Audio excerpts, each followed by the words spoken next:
ನಮಸ್ಕಾರ ವೀಕ್ಷಕರೇ, father Muller ಆಸ್ಪತ್ರೆ ಅರ್ಪಿಸುವ ಆರೋಗ್ಯ ದೀಪ ವಿಶೇಷ ಕಾರ್ಯಕ್ರಮಕ್ಕೆ ಸ್ವಾಗತ. ನಾನು ತಾರವರ್ಕಾಡಿ. ವೀಕ್ಷಕರೇ, ಇವತ್ತಿನ ಕಾರ್ಯಕ್ರಮದಲ್ಲಿ ನಾವು ಸ್ತನ ಕ್ಯಾನ್ಸರ್ ಈ ವಿಚಾರದ ಕುರಿತು ಸಾಕಷ್ಟು ಮಾಹಿತಿಯನ್ನು ಪಡೆಯಲಿಕ್ಕಿದ್ದೇವೆ. ಈ ಮಾಹಿತಿಯನ್ನು ಕೊಡೋದಕ್ಕೆ ನಮಗೆ ಫಾದರ್ ಮುಲ್ಲರ್ ಆಸ್ಪತ್ರೆಯ ಜನರಲ್ ಸರ್ಜನ್ ಆಗಿರುವಂತಹ ಡಾಕ್ಟರ್ ನಿವೇದಾ ಬಿಆರ್ ಇದ್ದಾರೆ. ಬನ್ನಿ ಇವರನ್ನ ಕಾರ್ಯಕ್ರಮಕ್ಕೆ ಸ್ವಾಗತಿಸೋಣ. ಡಾಕ್ಟರ್, ಕಾರ್ಯಕ್ರಮಕ್ಕೆ ಸ್ವಾಗತ. ವೀಕ್ಷಕರೇ, ಇವತ್ತಿನ ಒಂದು ಇತ್ತೀಚಿನ ದಿನಗಳಲ್ಲಿ ಕ್ಯಾನ್ಸರ್ ಅನ್ನೋ ಮಾರಕ ಎಲ್ಲರನ್ನ ಕಾಡ್ತಾ ಇದೆ. ಅದರಲ್ಲೂ ಕೂಡ ಮಹಿಳೆಯರಲ್ಲಿ ಸ್ತನ ಕ್ಯಾನ್ಸರ್ ಅನ್ನೋದು ಒಂದು ಚಿಂತೆಗೀಡಾದಂತಹ ವಿಚಾರವಾಗಿದೆ. ಇನ್ನು ಸ್ತನ ಕ್ಯಾನ್ಸರ್ ಅಂದ ತಕ್ಷಣ ಹೇಳೋದು ಗಡ್ಡೆ ಬಂದರೆ ಅದು ಸ್ತನ ಕ್ಯಾನ್ಸರ್ ಆಗಿರುತ್ತೆ ಅಂತ ಕೆಲವರ ಚಿಂತೆ ಕೂಡ ಇದೆ. ಹಾಗಿದ್ರೆ ಎಲ್ಲ ಗಡ್ಡೆಗಳು ಕೂಡ ಈ ಸ್ತನ ಕ್ಯಾನ್ಸರ್ ಆಗಿರುತ್ತಾ? ಈ ಸ್ತನ ಕ್ಯಾನ್ಸರ್ ಬರಲಿಕ್ಕೆ ಕಾರಣ ಏನು, ಪರಿಣಾಮ ಏನು, ಎಲ್ಲವನ್ನ ಇವತ್ತಿನ ಕಾರ್ಯಕ್ರಮದಲ್ಲಿ ತಿಳಿಯೋಣ. ಡಾಕ್ಟರ್, ಮೊದಲಾಗಿ ಈಗ ಸ್ತನ ಕ್ಯಾನ್ಸರ್ ಅಂದರೆ ಏನು ಅಂತ? ಇದು ಸ್ತನದಲ್ಲಿ ಇರುವ ನಾರ್ಮಲ್ ಸೆಲ್ಸ್ದು ಕೆಲವೊಂದು ಸೆಲ್ಸ್ದು ಅಬ್ನಾರ್ಮಲ್ ಗ್ರೋತ್ ಮತ್ತು ಇದು ರೀಪ್ರೊಡಕ್ಷನ್, ಅದಕ್ಕೆ ನಾವು ಬ್ರೆಸ್ಟ್ ಕ್ಯಾನ್ಸರ್ ಅಂತ ಹೇಳ್ತೀವಿ.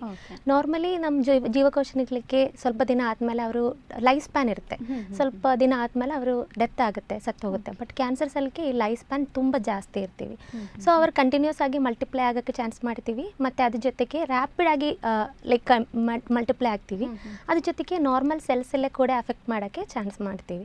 ಅದಕ್ಕೆ ನಾವು ಬ್ರೆಸ್ಟ್ ಕ್ಯಾನ್ಸರ್ ಅಂತ ಹೇಳ್ತೀವಿ. ಓಕೆ, ಇನ್ನು ಸ್ತನ ಕ್ಯಾನ್ಸರ್ ಬರುವಂತಹ ಸಂದರ್ಭದಲ್ಲಿ ಏನೆಲ್ಲ ಲಕ್ಷಣಗಳು ಗೋಚರ ಆಗುತ್ತೆ? ಫಸ್ಟ್ ಅದು ಬ್ರೆಸ್ಟಲ್ಲಿ ಅಥವಾ ಸ್ತನದಲ್ಲಿ ಗುಬ್ಬೆ ಅಥವಾ ಲಂಬ್ ಇರ್ತೀವಿ, ಅದೇ ಫಸ್ಟ್ ಥಿಂಗ್. ಬಟ್ ನಾವು ನೋಡುವ ಎಲ್ಲ ಗುಬ್ಬೆಗಳು ಅಥವಾ ಲಂಪು ಕ್ಯಾನ್ಸರ್ ಇಲ್ಲ. ಅದು ಒಂದು 10 ವುಮೆನ್ಸ್ ಬರ್ತೀವಿ ಅಂತ ಅದರಲ್ಲಿ 9 ಲೈಕ್ ನಾನ್ ಕ್ಯಾನ್ಸರಸ್ ಇರ್ತೀವಿ. ಹೌದು, 9 ನಾನ್ ಕ್ಯಾನ್ಸರಸ್ ಇರ್ತೀವಿ, ಒಂದಷ್ಟೇ ಕ್ಯಾನ್ಸರ್ ಇರ್ತೀವಿ. ಫಸ್ಟ್ ಅದು ಲಂಪ್. ಮತ್ತು ಅದು ಫಸ್ಟ್ ಸ್ಟಾರ್ಟಿಂಗಲ್ಲಿ ನೋವಿರುವ ಚಾನ್ಸಸ್ ಇಲ್ಲ, ಪೇನ್ಲೆಸ್ ಆಗೇ ಇರ್ತೀವಿ. ಬಟ್ ಅದು ಸ್ಟೇಜಸ್ ಹೋಗಿ ಅಡ್ವಾನ್ಸ್ ಆಗುವಾಗ ಮತ್ತು ನೋವು ಎಲ್ಲ ಸ್ಟಾರ್ಟ್ ಮಾಡ್ತೀವಿ. ಮತ್ತು ಫಸ್ಟ್ ಅದು ಲಂಪ್, ಅದಾದಮೇಲೆ ಚರ್ಮದಲ್ಲಿ ಚೇಂಜಸ್ ನಾವು ನೋಟ್ ಮಾಡ್ತೀವಿ. ಕಲರ್ ಚೇಂಜ್, ಅದು ಕೆಂಪು ಕಲರ್ಗೆ ಆಗೋದು ಸ್ಟಾರ್ಟ್ ಮಾಡ್ತೀವಿ. ಮತ್ತು ನಮ್ಮದು ಆರೆಂಜ್ದು ಚರ್ಮ ನೋಡಿದಾರಲ್ಲ, ಸ್ವಲ್ಪ ಸ್ಮೂತ್ ಇರೋದಿಲ್ಲ, ಸ್ವಲ್ಪ ಹೋಲ್ ಥರ ಇರ್ತೀವಿ. ಅದೇ ಥರ ನಮ್ಮ ಚರ್ಮ ಹಂಗೆ ಆಗಕ್ಕೆ ಸ್ಟಾರ್ಟ್ ಮಾಡ್ತೀವಿ. ಗಾಯ ಚರ್ಮದಲ್ಲಿ ಆಗಕ್ಕೆ ಸ್ಟಾರ್ಟ್ ಮಾಡ್ತೀವಿ. ಮತ್ತು ಅದು ಚರ್ಮ ಒಳಗೆ ಹೋಗೋ ಥರ ಇರ್ತೀವಿ. ಮತ್ತು ನಮ್ಮ ನಿಪ್ಪಲ್ ಫಸ್ಟ್ ನಿಪ್ಪಲ್ ಸಣ್ಣ ಆಗುವಾಗ ನಿಪ್ಪಲ್ ಒಳಗೆ ಇರೋದು ನಿಪ್ಪಲ್ ಇನ್ವರ್ಷನ್ ಅಂತ ನಾವು ಕರಿತೀವಿ. ನಿಪ್ಪಲ್ ಅದು ಸಣ್ಣ ವಯಸ್ಸಲ್ಲಿ ಇರೋದು ಅದು ನಾರ್ಮಲ್. ಬಟ್ ನಾವು ಒಂದು 20-30 ಇಯರ್ಸ್ ಆದಮೇಲೆ ಸಡನ್ ಆಗಿ ಒಳಗೆ ಹೋಗಿತ್ತಂದರೆ ಅದು ನೋಡಬೇಕಾಗುತ್ತೆ, ನಾವು ಇನ್ವೆಸ್ಟಿಗೇಟ್ ಮಾಡಬೇಕಾಗುತ್ತೆ. ಮತ್ತು ನಿಪ್ಪಳಲ್ಲಿರೋದು ಯೂಶ್ವಲಿ ಇವಾಗ ನಾವು ಬ್ರೆಸ್ಟ್ ಫೀಡಿಂಗ್ ಅಲ್ಲ ಅಂದರೆ ಯೂಶ್ವಲಿ ಏನು ಬರೋದಿಲ್ಲ ಅಲ್ವಾ. ಬಟ್ ಅಕಸ್ಮಾತ್ ನಿಪ್ಪಳಲ್ಲಿರೋ ಬ್ಲಡ್ ಮತ್ತು ನೀರು ಥರ ಚಲನ್ ಥರ ಏನಾದರೂ ಡಿಸ್ಚಾರ್ಜ್ ಬಂದಿದೆ ಅಂತ ಅದು ತೋರಿಸ್ಬೇಕು. ಅದ್ರ ಜೊತೆಗೆ ಇದು ಬ್ರೆಸ್ಟಲ್ಲಿ ಅಷ್ಟೇ ಎಲ್ಲ ಗಪ್ಪು, ನಮ್ಮ ಆಕ್ಸಿಲ್ ಒಳಗಡೆ ಮತ್ತು ಇದು ಬೋನ್ ಪೇಯ್ನ್, ಬೆನ್ನಿನ ನೋವು ಎಲ್ಲ ತುಂಬ ದಿನ ಆಗಿತ್ತು ಅನ್ನಲ್ಲ ನಾವು ನೋಡಬೇಕಾಗುತ್ತೆ. ಅಂದರೆ ಬೆನ್ನು ನೋವು ಬರುತ್ತೆ, ಗಡ್ಡೆಗಳು ಬರುತ್ತೆ. ಇನಿಷಿಯಲಿ ಬ್ರೆಸ್ಟ್ ಕ್ಯಾನ್ಸರ್ ಜಸ್ಟ್ ಬ್ರೆಸ್ಟ್ಗೆ ಇರ್ತೀವಿ, ಅದು ಅರ್ಲಿ ಸ್ಟೇಜಸ್ಸಲ್ಲೇ. ಮತ್ತು ಟೈಮ್ ಹೋಗುವಾಗ ಅದು ಬ್ರೆಸ್ಟಲ್ಲಿರೋ ಸ್ಪ್ರೆಡ್ ಆಗಿ ಮೂಳೆಗೆ, ಬ್ರೆಸ್ಟಿಗೆ, ಲಿವರ್ಗೆ, ಶ್ವಾಸಕೋಶಕ್ಕೆ ಎಲ್ಲ ಸ್ಪ್ರೆಡ್ ಆಗೋಕ್ಕೆ ಸ್ಟಾರ್ಟ್ ಮಾಡ್ತೀವಿ. ಈ ಕಲರ್ ಎಲ್ಲ ಚೇಂಜ್ ಆಗುತ್ತೆ, ಅದು ಯಾವ ಹಂತದಲ್ಲಿರುತ್ತೆ, ಎಷ್ಟನೇ ಸ್ಟೇಜಲ್ಲಿ? ಅದು ಮೋಸ್ಟ್ಲಿ ನಾವು ಲಾಕಲಿ ಅಡ್ವಾನ್ಸ್ಡ್ ಅಂತ ಹೇಳ್ತೀವಿ, ಅರ್ಲಿ ಸ್ಟೇಜ್. ಇವಾಗ ಡಾಕ್ಟರ್ಸ್ ನೋಡುವಾಗ ಅದು 4 ಸ್ಟೇಜಸ್ ಆಗಿ ನಾವು ಕ್ಲಾಸ್ ಮಾಡ್ತೀವಿ, ಸ್ಟೇಜ್ 1, 2, 3, 4. ಬಟ್ ನಾವು ಕಾಮನ್ ಪೀಪಲ್ಗೆ ಹೇಳುವಾಗ ಜಸ್ಟ್ 2 ಟೈಪ್ಸ್, ಅರ್ಲಿ, ಲೇಟ್ ಅಥವಾ ಕ್ಯೂರಬಲ್, ನಾನ್ ಕ್ಯೂರಬಲ್ ಅಂತ ಹೇಳ್ತೀವಿ ನಾವು. ಓಕೆ, ಸ್ಕಿನ್ ಎಲ್ಲ ಇನ್ವಾಲ್ವ್ ಆಗಿತ್ತಂದ್ರೆ ಮೋಸ್ಟ್ಲಿ ಅದು ಲೇಟ್ ಸ್ಟೇಜಸ್ ಹೋಗ್ತೀವಿ. ಹಾಗಿದ್ರೆ ಈಗ ಸ್ತನ ಕ್ಯಾನ್ಸರಲ್ಲಿ ಕ್ಯೂರಬಲ್, ನಾನ್ ಕ್ಯೂರಬಲ್ ಅಂತ ಇದೆ. ಹಾಗಿದ್ರೆ ಇದು ಅಷ್ಟೊಂದು ಮಾರಕ ಆಗಿರುತ್ತಾ ಹೇಗೆ ಅಂತ? ಸಾವಿನ ಅಂಚಿಗೆ ಕೊಂಡೊಯ್ಯುತ್ತಾ? ಹಂಗಿಲ್ಲ, ಇದು ನಾವು ಬ್ರೆಸ್ಟ್ ಕ್ಯಾನ್ಸರ್ ಅಂತ ಕ್ಯೂರಬಲ್ ಡಿಸೀಸೇ. ಇವಾಗ ನಾವು ಹೇಳ್ತೀವಿ prevention is better than cure. It will affect mostly in breast cancer. So ನಾವು ಅರ್ಲಿ ಸ್ಟೇಜಸ್ಸಲ್ಲಿ ಗೊತ್ತಾಗಿತ್ತು ಅಂದರೆ ಕ್ಯೂರ್ ಮಾಡೋಕ್ಕೆ ಚಾನ್ಸಸ್ ಆಲ್ಮೋಸ್ಟ್ 90% ಇದೆ. ನಾವು ಸ್ಟೇಜಸ್ ಜಾಸ್ತಿ ಮಾಡುವಾಗ ನಾವು ಹೇಳಿದಾರಲ್ಲ, ಇದು ಸ್ಪ್ರೆಡ್ ಆಗೋಕ್ಕೆ ಚಾನ್ಸಸ್ ಜಾಸ್ತಿ ಇರ್ತೀವಿ. ಆವಾಗ ಟ್ರೀಟ್ಮೆಂಟ್ ತುಂಬ ಕಷ್ಟ ಆಗುತ್ತೆ. ಸೊ ಅರ್ಲಿ ಸ್ಟೇಜಸಲ್ಲಿ ಡಿಟೆಕ್ಟ್ ಆಗಿದ್ರೆ ಅಂತ ಟ್ರೀಟ್ಮೆಂಟ್ ಒಳ್ಳೆಯದಾಗುತ್ತೆ, ಬೇಗ ಆಗುತ್ತೆ, ಪೇಷಂಟ್ ಕಾಂಪ್ಯಾಕ್ಟಿಬಿಲಿಟಿ ಎಲ್ಲ ಚೆನ್ನಾಗಾಗುತ್ತೆ. ಅತಿ ವೇಗವಾಗಿ ವೈದ್ಯರನ್ನ ಮೀಟ್ ಆದರೆ ಪ್ರಾಬ್ಲಮ್ ಇರಲ್ಲ ಅಂತ. ಅದಕ್ಕೆ ನಾವು ಇವಾಗ ಸ್ಕ್ರೀನಿಂಗ್ ಇಂಟ್ರೊಡ್ಯೂಸ್ ಮಾಡಿದ್ದೀವಿ. ಫಸ್ಟ್ ನಮ್ಮ ವರ್ಲ್ಡಲ್ಲಿ ಮತ್ತು ಇಂಡಿಯಾದಲ್ಲಿ ಸರ್ವಿಕಲ್ ಕ್ಯಾನ್ಸರ್ ಜಾಸ್ತಿ ಇತ್ತು. ಬಟ್ ಇವಾಗ ನಾವು ಸರ್ವಿಕಲ್ ಕ್ಯಾನ್ಸರ್ಗೆ ಇದು ಸ್ಕ್ರೀನಿಂಗ್, ಪ್ಯಾಕ್ಸ್ಮಿಯರ್ ಅಂತ ಸ್ಕ್ರೀನಿಂಗ್ ಮತ್ತು HPV ವ್ಯಾಕ್ಸಿನ್ ಎಲ್ಲ ಶುರು ಮಾಡಿ ಇವಾಗ ಅದನ್ನು ರೇಟ್ ಕಡಿಮೆ ಆಗಿತ್ತು. ಇವಾಗ ಬ್ರೆಸ್ಟ್ ಕ್ಯಾನ್ಸರ್ ಇಂಡಿಯಾದಲ್ಲಿ ಜಾಸ್ತಿ ವುಮೆನ್ಸ್ ಅಫೆಕ್ಟ್ ಆಗಿದ್ದ ಕ್ಯಾನ್ಸರ್ ಮತ್ತು ಡೆತ್ ರಿಲೇಟೆಡ್ ಟು ಕ್ಯಾನ್ಸರ್, ಅದು ಜಾಸ್ತಿ ಬ್ರೆಸ್ಟ್ ಕ್ಯಾನ್ಸರ್ಗೆ ಇರ್ತೀವಿ ನಾವು ಇವಾಗ. ಓಕೆ, ಹಾಗಿದ್ರೆ ಈ ಸ್ತನ ಕ್ಯಾನ್ಸರ್ ಅನ್ನೋದೊಂದು ಮಾರಕವಾಗ್ತಾ ಇದೆ ಅಂತ. ಹೌದು. ಹಾಗಿದ್ರೆ ಈ ಸ್ತನ ಕ್ಯಾನ್ಸರ್ ಬರಲಿಕ್ಕೆ ಏನು ಕಾರಣ ಇರುತ್ತೆ ಅಂತ? ಫಸ್ಟ್ ಒಂದು ಫ್ಯಾಮಿಲಿ ಹಿಸ್ಟ್ರಿ ಇರ್ಬೋದು. ಒಂದು ನಮಗೆ age first thing. Age first ಎಲ್ಲ ನಾವು ನೋಡಿದರೆ ಅಂದರೆ ಬ್ರೆಸ್ಟ್ ಕ್ಯಾನ್ಸರ್ ಜಸ್ಟ್ ಒಂದು 25 ವರ್ಷ ಮುಂಚೆ ಎಲ್ಲ ನಾವು breast cancer just cancer of western countries ಅಂತ ನಾವು ಹೇಳ್ತೀವಿ. ವೆಸ್ಟರ್ನ್ ಕಂಟ್ರೀಸ್ ಅಂದರೆ USA, UK, ಕ್ಯಾನಡಾ ಅಂತರ ರಾಜ್ಯಗಳಲ್ಲಿ ಅಷ್ಟೇ ಇತ್ತು ಬ್ರೆಸ್ಟ್ ಕ್ಯಾನ್ಸರ್. ಬಟ್ ಇವಾಗ ನೋಡುವಾಗ ನಮ್ಮ ಇಂಡಿಯಾದಲ್ಲಿ ಪಾಸ್ಟ್ 25 ಇಯರ್ಸಲ್ಲಿ 300 ಟೈಮ್ಸ್ ಇನ್ಕ್ರೀಸ್ ಆಯಿತು ಬ್ರೆಸ್ಟ್ ಕ್ಯಾನ್ಸರ್. ಸೊ ಅಷ್ಟೊಂದು ಕಾಮನ್ ಆಗಿತ್ತು ನಮ್ಮಲ್ಲಿ. ಫಸ್ಟ್ ಒನ್ ಅದು ಏಜ್ ಜಾಸ್ತಿ ಆಗಿರುವಾಗ, ಎಸ್ಪೆಷಲಿ ನಮ್ಮದು ಮುಟ್ಟು ನಿಲ್ಲುವಾಗ, ನಾವು ಅದು ಮೆಡಿಕಲ್ ಟರ್ಮ್ಸಲ್ಲಿ ಮೆನೋಪೋಸ್ ಅಂತ ಹೇಳ್ತೀವಿ. ಮೆನೋಪೋಸ್ ಆಗುವಾಗ ಇದು ಬರೋಕ್ಕೆ ಚಾನ್ಸಸ್ ತುಂಬ ಜಾಸ್ತಿ ಇದೆ. ಮತ್ತು 40 ವರ್ಷ 50 ವರ್ಷ ಆದಮೇಲೆ ಚಾನ್ಸಸ್ ತುಂಬ ಜಾಸ್ತಿ ಉಂಟು. ಮತ್ತು ಇವಾಗ ಏನು ಜಾಸ್ತಿ ಇದೆ ಅಂದರೆ first thing is life style. ನಮ್ಮದು ಲೈಫ್ ಸ್ಟೈಲ್ ಅಷ್ಟೊಂದು ಇವಾಗ ತುಂಬ ಚೇಂಜ್ ಆಯ್ತಲ್ಲ. ನಮ್ಮದು ಪ್ಯಾರೆಂಟ್ಸ್ದು, ಗ್ರ್ಯಾಂಡ್ ಪ್ಯಾರೆಂಟ್ಸು ಆ ಥರ ಇರಲಿಲ್ಲ ನಮ್ಮದು ಲೈಫ್ ಸ್ಟೈಲ್ ಇವಾಗ. ಮತ್ತು ನಮ್ಮದು ಫುಡ್ ಹ್ಯಾಬಿಟ್ಸು, ಮತ್ತು ಸ್ಮೋಕಿಂಗ್, ಆಲ್ಕಹಾಲ್, ಮತ್ತು ಇದು ವೆಯ್ಟ್ ಗೇನ್ ಅದೆಲ್ಲ ಡಿಪೆಂಡ್ ಆಗ್ತದೆ. ಮತ್ತೊಂದು ಫ್ಯಾಮಿಲಿ ಹಿಸ್ಟ್ರಿ ತುಂಬ ಇಂಪಾರ್ಟೆಂಟ್ ಇದೆ. ಮತ್ತು ನಾವು ಯಾವ ವಯಸ್ಸಲ್ಲಿ ನಮಗೆ ಪ್ರೆಗ್ನೆಂಟ್ ಆಗಿತ್ತು, ನಾವು ಬ್ರೆಸ್ಟ್ ಫೀಡಿಂಗ್ ಮಾಡಿದ್ದೀವಿ, ಅದೆಲ್ಲ ಇಂಪಾರ್ಟೆಂಟ್ ಇದೆ. ಅಂದರೆ ಇವಾಗ ಅರ್ಲಿ ಪ್ರೆಗ್ನೆಂಟ್ ಆದರೆ ಅವಾಗ ಏನಾದ್ರು ಪ್ರಾಬ್ಲಮ್ ಆಗುತ್ತಾ? ಅಲ್ಲ, ಅದು ಅರ್ಲಿ ಪ್ರೆಗ್ನೆಂಟ್ ಆದರೆ ಪ್ರೊಟೆಕ್ಷನ್ ಉಂಟು, ಬಟ್ 100% ಬರೋದಿಲ್ಲ ಅಂತೆಲ್ಲ. Just it gives us a additional protection factor. Because ನಾವು ಇವಾಗ ಇದು ಬ್ರೆಸ್ಟ್ ಕ್ಯಾನ್ಸರ್ಗೆ ಮೋಸ್ಟ್ಲಿ ಕಾರಣವಾಗ ಹಾರ್ಮೋನ್ ಈಸ್ಟ್ರೋಜನ್ ಎಲ್ಲ ವುಮೆನ್ಸ್ಗೂ ಇರ್ತೀವಿ ನಾರ್ಮಲಿ. ರೀಪ್ರೊಡಕ್ಟಿವ್ ಟೈಮಲ್ಲಿ, reproductive age group means 15 to 45 ಇಯರ್ಸಲ್ಲಿ ಎಲ್ಲರಿಗೂ ಇರ್ತೀವಿ. ಬಟ್ ನಾವು ಪ್ರೆಗ್ನೆಂಟ್ ಆಗುವಾಗೆಲ್ಲ ಪ್ರೊಜೆಸ್ಟ್ರಾನ್ ಅಂತ ಪ್ರೊಟೆಕ್ಟಿವ್ ಹಾರ್ಮೋನ್ ಜಾಸ್ತಿ ಇರ್ತೀವಿ. ಸೊ ಆವಾಗ ನಮಗೆ ಆ ಟೈಮಲ್ಲಿ ನಮಗೆ ಪ್ರೊಟೆಕ್ಷನ್ ಸಿಗುತ್ತೆ. ಸೊ ಬ್ರೆಸ್ಟ್ ಫೀಡಿಂಗ್ ಟೈಮಲ್ಲಿ ಈಸ್ಟ್ರೋಜನ್ದು ಲೆವೆಲ್ ಸ್ವಲ್ಪ ಕಡಿಮೆ ಇರ್ತೀವಿ. ಸೊ ಆವಾಗಲೂ ನಮಗೆ ಲೈಕ್ ഒരു ಪ್ರೊಟೆಕ್ಷನ್ ಉಂಟು. ಸೊ ಅರ್ಲಿ ಚೈಲ್ಡ್ ಬರ್ತ್, ಬೇಗ ಚೈಲ್ಡ್ ಬರ್ತ್ ಬಿಫೋರ್ 25 ಇಯರ್ಸ್, ಮತ್ತು ಬ್ರೆಸ್ಟ್ ಫೀಡಿಂಗ್ ಅಟ್ಲೀಸ್ಟ್ 1.5 ಇಯರ್ಸ್, 1.5 ವರ್ಷ ಅದು ಬ್ರೆಸ್ಟ್ ಫೀಡಿಂಗ್ ಮಾಡಿದ್ರೆ ಪ್ರೊಟೆಕ್ಷನ್ ಉಂಟು. ಬಟ್ ಇಟ್ ಇಸ್ ನಾಟ್ 100% ಬರೋದಿಲ್ಲ ಅಂತಿಲ್ಲ, ಜಸ್ಟ್ ಪ್ರೊಟೆಕ್ಷನ್ ಅಷ್ಟೇ.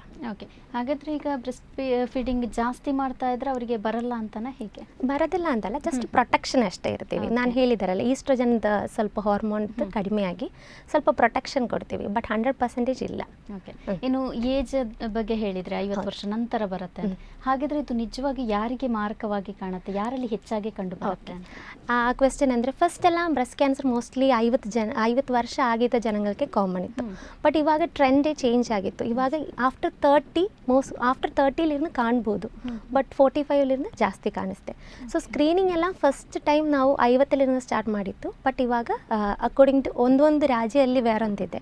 ಸೊ 40 ಇಯರ್ಸಲ್ಲಿருந்து ರೆಕಮೆಂಡೆಡ್ ಗೈಡ್ಲೈನ್ಸ್ ಎಲ್ಲ ಪ್ರಕಾರ 40 ವಯಸ್ಸಲ್ಲಿருந்து ಸ್ಟಾರ್ಟ್ ಆಗುತ್ತೆ. ಸೊ ನಾವು ಇದು ನಾನು ಮುಂಚೆ ಹೇಳಿದ್ವಿ, ಅರ್ಲಿ ಡಯಾಗ್ನೋಸಿಸ್ ಆಗಿದ್ರೆ ಅಂದರೆ ಟ್ರೀಟ್ಮೆಂಟ್ ಮಾಡಿ ಕ್ಯೂರ್ ಆಗೋಕ್ಕೆ ಚಾನ್ಸಸ್ ತುಂಬ ಜಾಸ್ತಿ ಇರುತ್ತೆ. ಸೊ ಫಸ್ಟ್ ಥಿಂಗ್ ಲೈಕ್ ಹೆಂಗೆ ಪ್ರೊಗ್ನೋಸಿಸ್ ಆಗುತ್ತೆ, ಅದರ ಟ್ರೀಟ್ಮೆಂಟ್ ಹೆಂಗಿರುತ್ತೆ ಅಂದರೆ ಫಸ್ಟ್ ಏಜ್, ಪೇಷಂಟ್ ಏಜ್. ಸಣ್ಣ ವಯಸ್ಸಲ್ಲಾಗಿತ್ತು, ಅರ್ಲಿ ಸ್ಟೇಜಲ್ಲಿ ಆಗಿತ್ತು ಅಂದರೆ ಬೇಗ ನಾವು ನೋಡಬೇಕು, ಬೇಗ ಕ್ಯೂರ್ ಆಗ್ತದೆ. ಟ್ರೀಟ್ಮೆಂಟ್ ಜೊತೆನೇ ಪೇಷಂಟ್ ಬೇಗ ರೆಸ್ಪಾನ್ಸ್ ತುಂಬ ಜಾಸ್ತಿ ಇರುತ್ತೆ. ಸೆಕೆಂಡ್ ಥಿಂಗ್, ಇನ್ನು ಯಾವುದು ನಮ್ಮ ಟ್ಯೂಮರಿಗೆ ಗುಡ್ ಲೈಕ್ ಅಗ್ರೆಸಿವ್ ಟ್ಯೂಮರ್ ಅಂತ ಹೇಳ್ತೀವಿ ನಾವು. ಟ್ಯೂಮರ್ ಎಲ್ಲ ಫಸ್ಟ್ ನಾವು ನೋಡಬೇಕು ಯಾವ ಥರ ಟ್ಯೂಮರಲ್ಲಿ like less aggressive, more aggressive ಅನ್ನುಂಟು. ಮೋರ್ ಅಗ್ರೆಸಿವ್ ಟ್ಯೂಮರ್ ಬೇಗ ಸ್ಪ್ರೆಡ್ ಆಗುತ್ತೆ, ಮತ್ತು ಟ್ರೀಟ್ಮೆಂಟ್ ಜೊತೆ ಅಷ್ಟೊಂದು ರೆಸ್ಪಾಂಡ್ ಮಾಡೋದಿಲ್ಲ. ಸೊ ಅದು ಯಾವ ಥರ ಅಗ್ರೆಸಿವ್ ಟ್ಯೂಮರ್ ಅಂತ ನೋಡಬೇಕು. ಮತ್ತು ಏಜ್ ಆಫ್ ದ ಪೇಷಂಟ್ ಒಂದು ತುಂಬ ಇದರಿಂದ. ಮತ್ತು ನಾವು ಮುಂಚೆ ಹೇಳಿದ್ವಿ ಫ್ಯಾಮಿಲಿ ಹಿಸ್ಟ್ರಿ ಒಂದು ತುಂಬ ಇದಿದೆ. ಫ್ಯಾಮಿಲಿ ಹಿಸ್ಟ್ರಿ ಅಂತ ನಮ್ಮದು ನೋಡಬೇಕು, ನಮ್ಮದು ಮನೆ ಎಫೆಕ್ಟ್ ಆಗುತ್ತೆ. ನಾನು ಹೇಳಿ ಫ್ಯಾಮಿಲಿ ಹಿಸ್ಟ್ರಿ ಅಂತ ನಮ್ಮ ಮನೆಯಲ್ಲಿ first degree, second degree relatives ಅಂತ ಉಂಟು. ಫಸ್ಟ್ ಡಿಗ್ರಿ ರಿಲೇಟಿವ್ಸ್ ಅಂತ ನಮ್ಮ ಅಮ್ಮ, ತಂಗಿ, ಅದು ಅಕ್ಕ, ಮತ್ತು ನಮ್ಮದು ಮಗಳು. ಇವರಿಗೆ 3 ಜನಕ್ಕೆ ಕ್ಯಾನ್ಸರ್ ಬ್ರೆಸ್ಟ್ ಅಥವಾ ಅಂಡಾಶಯ, ಓವರಿಯಲ್ಲಿ ಕ್ಯಾನ್ಸರ್ ಇದೆ ಅಂದರೆ ನಮಗೆ ನಾರ್ಮಲ್ ಒಂದು ಫೀಮೇಲ್ ಇನ್ ಇಂಡಿಯಾ ಅವರಿಗೆ ಕ್ಯಾನ್ಸರ್ ಬರೋಕ್ಕೆ ಚಾನ್ಸ್ 12 to 13%. ಬಸ್ ನಮ್ಮ ಫಸ್ಟ್ ಡಿಗ್ರಿ ರಿಲೇಟಿವ್ಸ್ ಹಿಂಗಿದ್ದಾರೆ ಅಂದರೆ ನಮ್ಮ ಚಾನ್ಸ್ 50% ಆಗುತ್ತೆ, ಜಸ್ಟ್ 2 times ಇನ್ಕ್ರೀಸ್ ಆಗುತ್ತೆ. ಸೊ ಫಸ್ಟ್ ಡಿಗ್ರಿ ರಿಲೇಟಿವ್ಸ್ ಆಗುತ್ತೆ ಅಂದರೆ ತುಂಬ ಚಾನ್ಸಸ್ ಜಾಸ್ತಿ ಇದೆ. ಅಕಸ್ಮಾತ್ ಸೆಕೆಂಡ್ ಡಿಗ್ರಿ ರಿಲೇಟಿವ್ಸ್, ನಮ್ಮದು ತಾಯಿದು ಅಥವಾ ತಂದೆದು, ಅಜ್ಜಿ, ಗ್ರ್ಯಾಂಡ್ ಮದರ್ಸ್, ಅಂಕಲ್ಸ್, ಆಂಟೀಸ್ ಅವ್ರಿಗೆ ಆಯ್ತಂದರೆ ನಮ್ಮ ರಿಸ್ಕ್ 30% ಹತ್ತಿರ 1.5 times ಇನ್ಕ್ರೀಸ್ ಆಗೋಕ್ಕೆ ಚಾನ್ಸಸ್ ಉಂಟು. ಫ್ಯಾಮಿಲಿ ಹಿಸ್ಟ್ರಿ ಆಗಿತ್ತು, ಮತ್ತು ಇದೊಂದು ಫಸ್ಟ್ ಡಿಗ್ರಿ, ಸೆಕೆಂಡ್ ಡಿಗ್ರಿ ನಾವು ನೋಡಬೇಕು. ಅದ್ರ ಜೊತೆಗೆ ಅವ್ರಿಗೆ ಯಾವುದು ವಯಸ್ಸಲ್ಲಿ ಬಂದಿದ್ದೀವಿ ಅದು ನಾವು ನೋಡಬೇಕು. ಇವಾಗ ಅವರಿಗೆ 30 ವಯಸ್ಸಲ್ಲಿ, ಸಣ್ಣ ವಯಸ್ಸಲ್ಲಿ ಆಗಿತ್ತು ಅಂದರೆ ನಮಗೆ ಬರೋಕ್ಕೆ ತುಂಬ ಚಾನ್ಸಸ್ ಉಂಟು. ಮತ್ತು ಅವರದ್ದು ಯಾವ ಟೈಪ್ ಲೈಕ್ ಅಗ್ರೆಸಿವ್, ನಾವು ಮುಂಚೆ ಹೇಳಿದ್ದೆ ಅಗ್ರೆಸಿವ್ ಟ್ಯೂಮರ್ ಇದೆಯಾ ಲೆಸ್ ಅಗ್ರೆಸಿವ್ ಟ್ಯೂಮರ್ ಇದೆಯಾ ಅದು ನಾವು ನೋಡಬೇಕು. ಅದನ್ನ ಪ್ರಕಾರ ನಮಗೂ ಅದೇ ಬರೋಕ್ಕೆ ಚಾನ್ಸಸ್ ಉಂಟು. ಮತ್ತು ಅವ್ರದ್ದು ಕಾಸ್ ಆಫ್ ಡೆತ್, ಅವ್ರು ಸಪೋಸ್ ಅವ್ರ ಡೆತ್ ಆಗಿತ್ತಂದರೆ ಇದು ಪ್ರಕಾರ ಡೆತ್ ಆಯ್ತಾ ಏನೋ ಅಂತ ನೋಡಬೇಕಾಗುತ್ತೆ. ಸ್ತನ ಕ್ಯಾನ್ಸರಿಂದ ಡೆತ್ ಕೂಡ ಆಗ್ಬೋದು, ಬಟ್ 100% ಡೆತ್ ಇಲ್ಲ, ಒಂದು 10% ಅಷ್ಟೇ ಡೆತ್ ಇರುತ್ತೆ.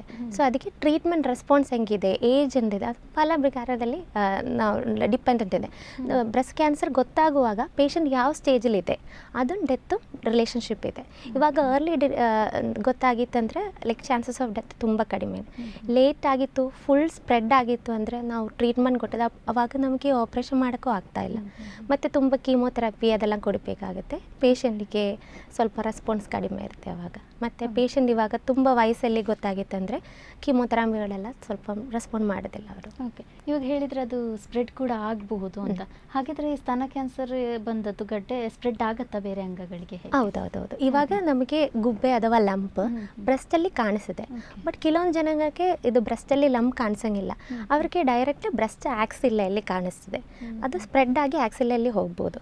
ಇಲ್ಲಾಂದರೆ ಮೂಳೆ, ತಲೆ ಮೇಲೆ ಮೂಳೆ ಎಲ್ಲ ಸಣ್ಣ ಗಂಟು ಥರ ಕಾಣಿಸೋ ಚಾನ್ಸಸ್ ಉಂಟು. ಮೆದುಳಲ್ಲಿ ಕೂಡ ಓಕೆ ಓಕೆ. ಹಾಗಿದ್ರೆ ಆವಾಗಲೇ ಹೇಳಿದ್ರಿ ಕುಟುಂಬದ ಏನಾದರೂ ಇತಿಹಾಸ ಇದ್ರೆ ಖಂಡಿತವಾಗಿ ಬರ್ಬೋದು, ಬರುವಂತ ಖಂಡಿತವಾಗಿಲ್ಲ ಚಾನ್ಸಸ್ ಉಂಟು. ರಿಸ್ಕ್ ಫ್ಯಾಕ್ಟರ್ 2 ಟೈಮ್ಸ್ ಇನ್ಕ್ರೀಸ್ ಆಗ್ಬೋದು ಚಾನ್ಸಸ್. ಹಾಗಿದ್ರೆ ಈಗ ಸ್ತನಪಾನ ಮಾಡುವಂಥ ಹೊತ್ತಲ್ಲಿ ಗರ್ಭಿಣಿಯರು ಇಲ್ಲ ತಾಯಿಯಿಂದ ಮಕ್ಕಳಿಗೆ ಬರುವಂತಹ ಚಾನ್ಸಸ್ ಇರುತ್ತಾ? ಹೇಗೆ ತಾಯಿಯಿಂದ ಮಕ್ಕಳಿಗೆ ಹಾಗೆ ನೀವು ಹೇಳಿದ ಬ್ರೆಸ್ಟ್ ಫೀಡಿಂಗ್ ಹಾಗೆ ಸ್ಪ್ರೆಡ್ ಆಗೋದಿಲ್ಲ. ಬ್ರೆಸ್ಟ್ ನಾವು ಜೆನೆಟಿಕಲಿ ಸ್ಪ್ರೆಡ್ ಆಗೋದು, ಬ್ರೆಸ್ಟ್ ಫೀಡಿಂಗಲ್ಲಿ ಸ್ಪ್ರೆಡ್ ಆಗೋ ಚಾನ್ಸಸ್ಸೇ ಇಲ್ಲ. ನಾವು ಜೆನೆಟಿಕಲಿ ಸ್ಪ್ರೆಡ್ ಮಾಡೋದು, ನಾವು ಬೈ ಬರ್ತ್ ಜೆನೆಟಿಕ್ಸ್ ಎಲ್ಲ ಟ್ರಾನ್ಸ್ಫರ್ ಆಗುತ್ತಲ್ಲ. ಸೊ ನಮಗೆ ಯೂಶ್ವಲಿ ಒಂದು 10 ಜನ 20 ಜನ ಬ್ರೆಸ್ಟ್ ಇರುವ ಇದರಿಂದ ಅದರಲ್ಲಿ ಒಂದು ಫ್ಯಾಮಿಲಿ ಹಿಸ್ಟ್ರಿ ಸ್ಪೆಸಿಫಿಕ್ ಜೀನ್ಸ್ ಉಂಟು, ಅದು ಮ್ಯೂಟೇಟೆಡ್ ಇರುತ್ತೀವಿ. ಸೊ ಆ ಥರ ಜೀನ್ಸ್ ಮ್ಯೂಟೇಟೆಡ್ ಇದೆ ಅಂತ ಅದು ಜನರೇಷನ್ ಬೈ ಜನರೇಷನ್ ಟ್ರಾನ್ಸ್ಫರ್ ಆಗುತ್ತೆ. ಈಗ ತಾಯಿಗೆ ಇದೆ ಅಂತ ಗೊತ್ತಾದ ಮೇಲೆ ಮಗುವಿಗೆ ಫೀಡಿಂಗ್ ಮಾಡಿಸ್ಬೋದಾ? ಹೇಗೆ ಮಾಡಿಸ್ಬೋದು, ಅದೇನು ಪ್ರಾಬ್ಲಮ್ ಇಲ್ಲ. It will not spread to breast milk, ಅದು 100% ಗ್ಯಾರಂಟಿ. ಅದು ಜೆನೆಟಿಕ್ಸ್ ಅಷ್ಟೇ, ಬ್ರೆಸ್ಟ್ ಮಿಲ್ಕಲ್ಲೆಲ್ಲ ಸ್ಪ್ರೆಡ್ ಆಗೋದಿಲ್ಲ. 100% ಗ್ಯಾರಂಟಿ ಉಂಟು, ಅದು ತಗೋಬೋದು, ಅದು ಪ್ರಾಬ್ಲಮ್. ಇನ್ನು ಜೀವನ ಶೈಲಿಯ ಬಗ್ಗೆ ಆಗಲೇ ಹೇಳಿ. ಸೊ ಜೀವನ ಶೈಲಿ ಯಾವ ರೀತಿಯಾಗಿ ಇದಕ್ಕೆ ಎಫೆಕ್ಟ್ ಆಗುತ್ತೆ ಅಂತ? ಫಸ್ಟ್ ನಾವು ಇವಾಗ ನಾವು ಹೇಳಿದಾರಲ್ಲ ಈಸ್ಟ್ರೋಜನ್ ಅಂತ ಹಾರ್ಮೋನ್, ಅದು ಜಾಸ್ತಿ ಇರುವಾಗ ನಮಗೆ ಬ್ರೆಸ್ಟ್ ಕ್ಯಾನ್ಸರ್ ಆಗೋ ಚಾನ್ಸಸ್ ಎಲ್ಲ ಉಂಟು.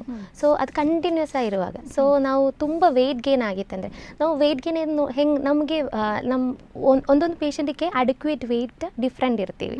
ಸೊ ಅದು ನಾವು ಹೆಂಗೆ ಗೊತ್ತಾಗುತ್ತೆ ಅಂತ BMI ಅಥವಾ ಬಾಡಿ ಮಾಸ್ ಇಂಡೆಕ್ಸ್ ಅಂತ, ಅದು ನಾವು ಹೈಟ್ ಪ್ರಕಾರ ಎಷ್ಟು ವೆಯ್ಟ್ ಬೇಕು ಅಂತ ನೋಡ್ತೀವಿ.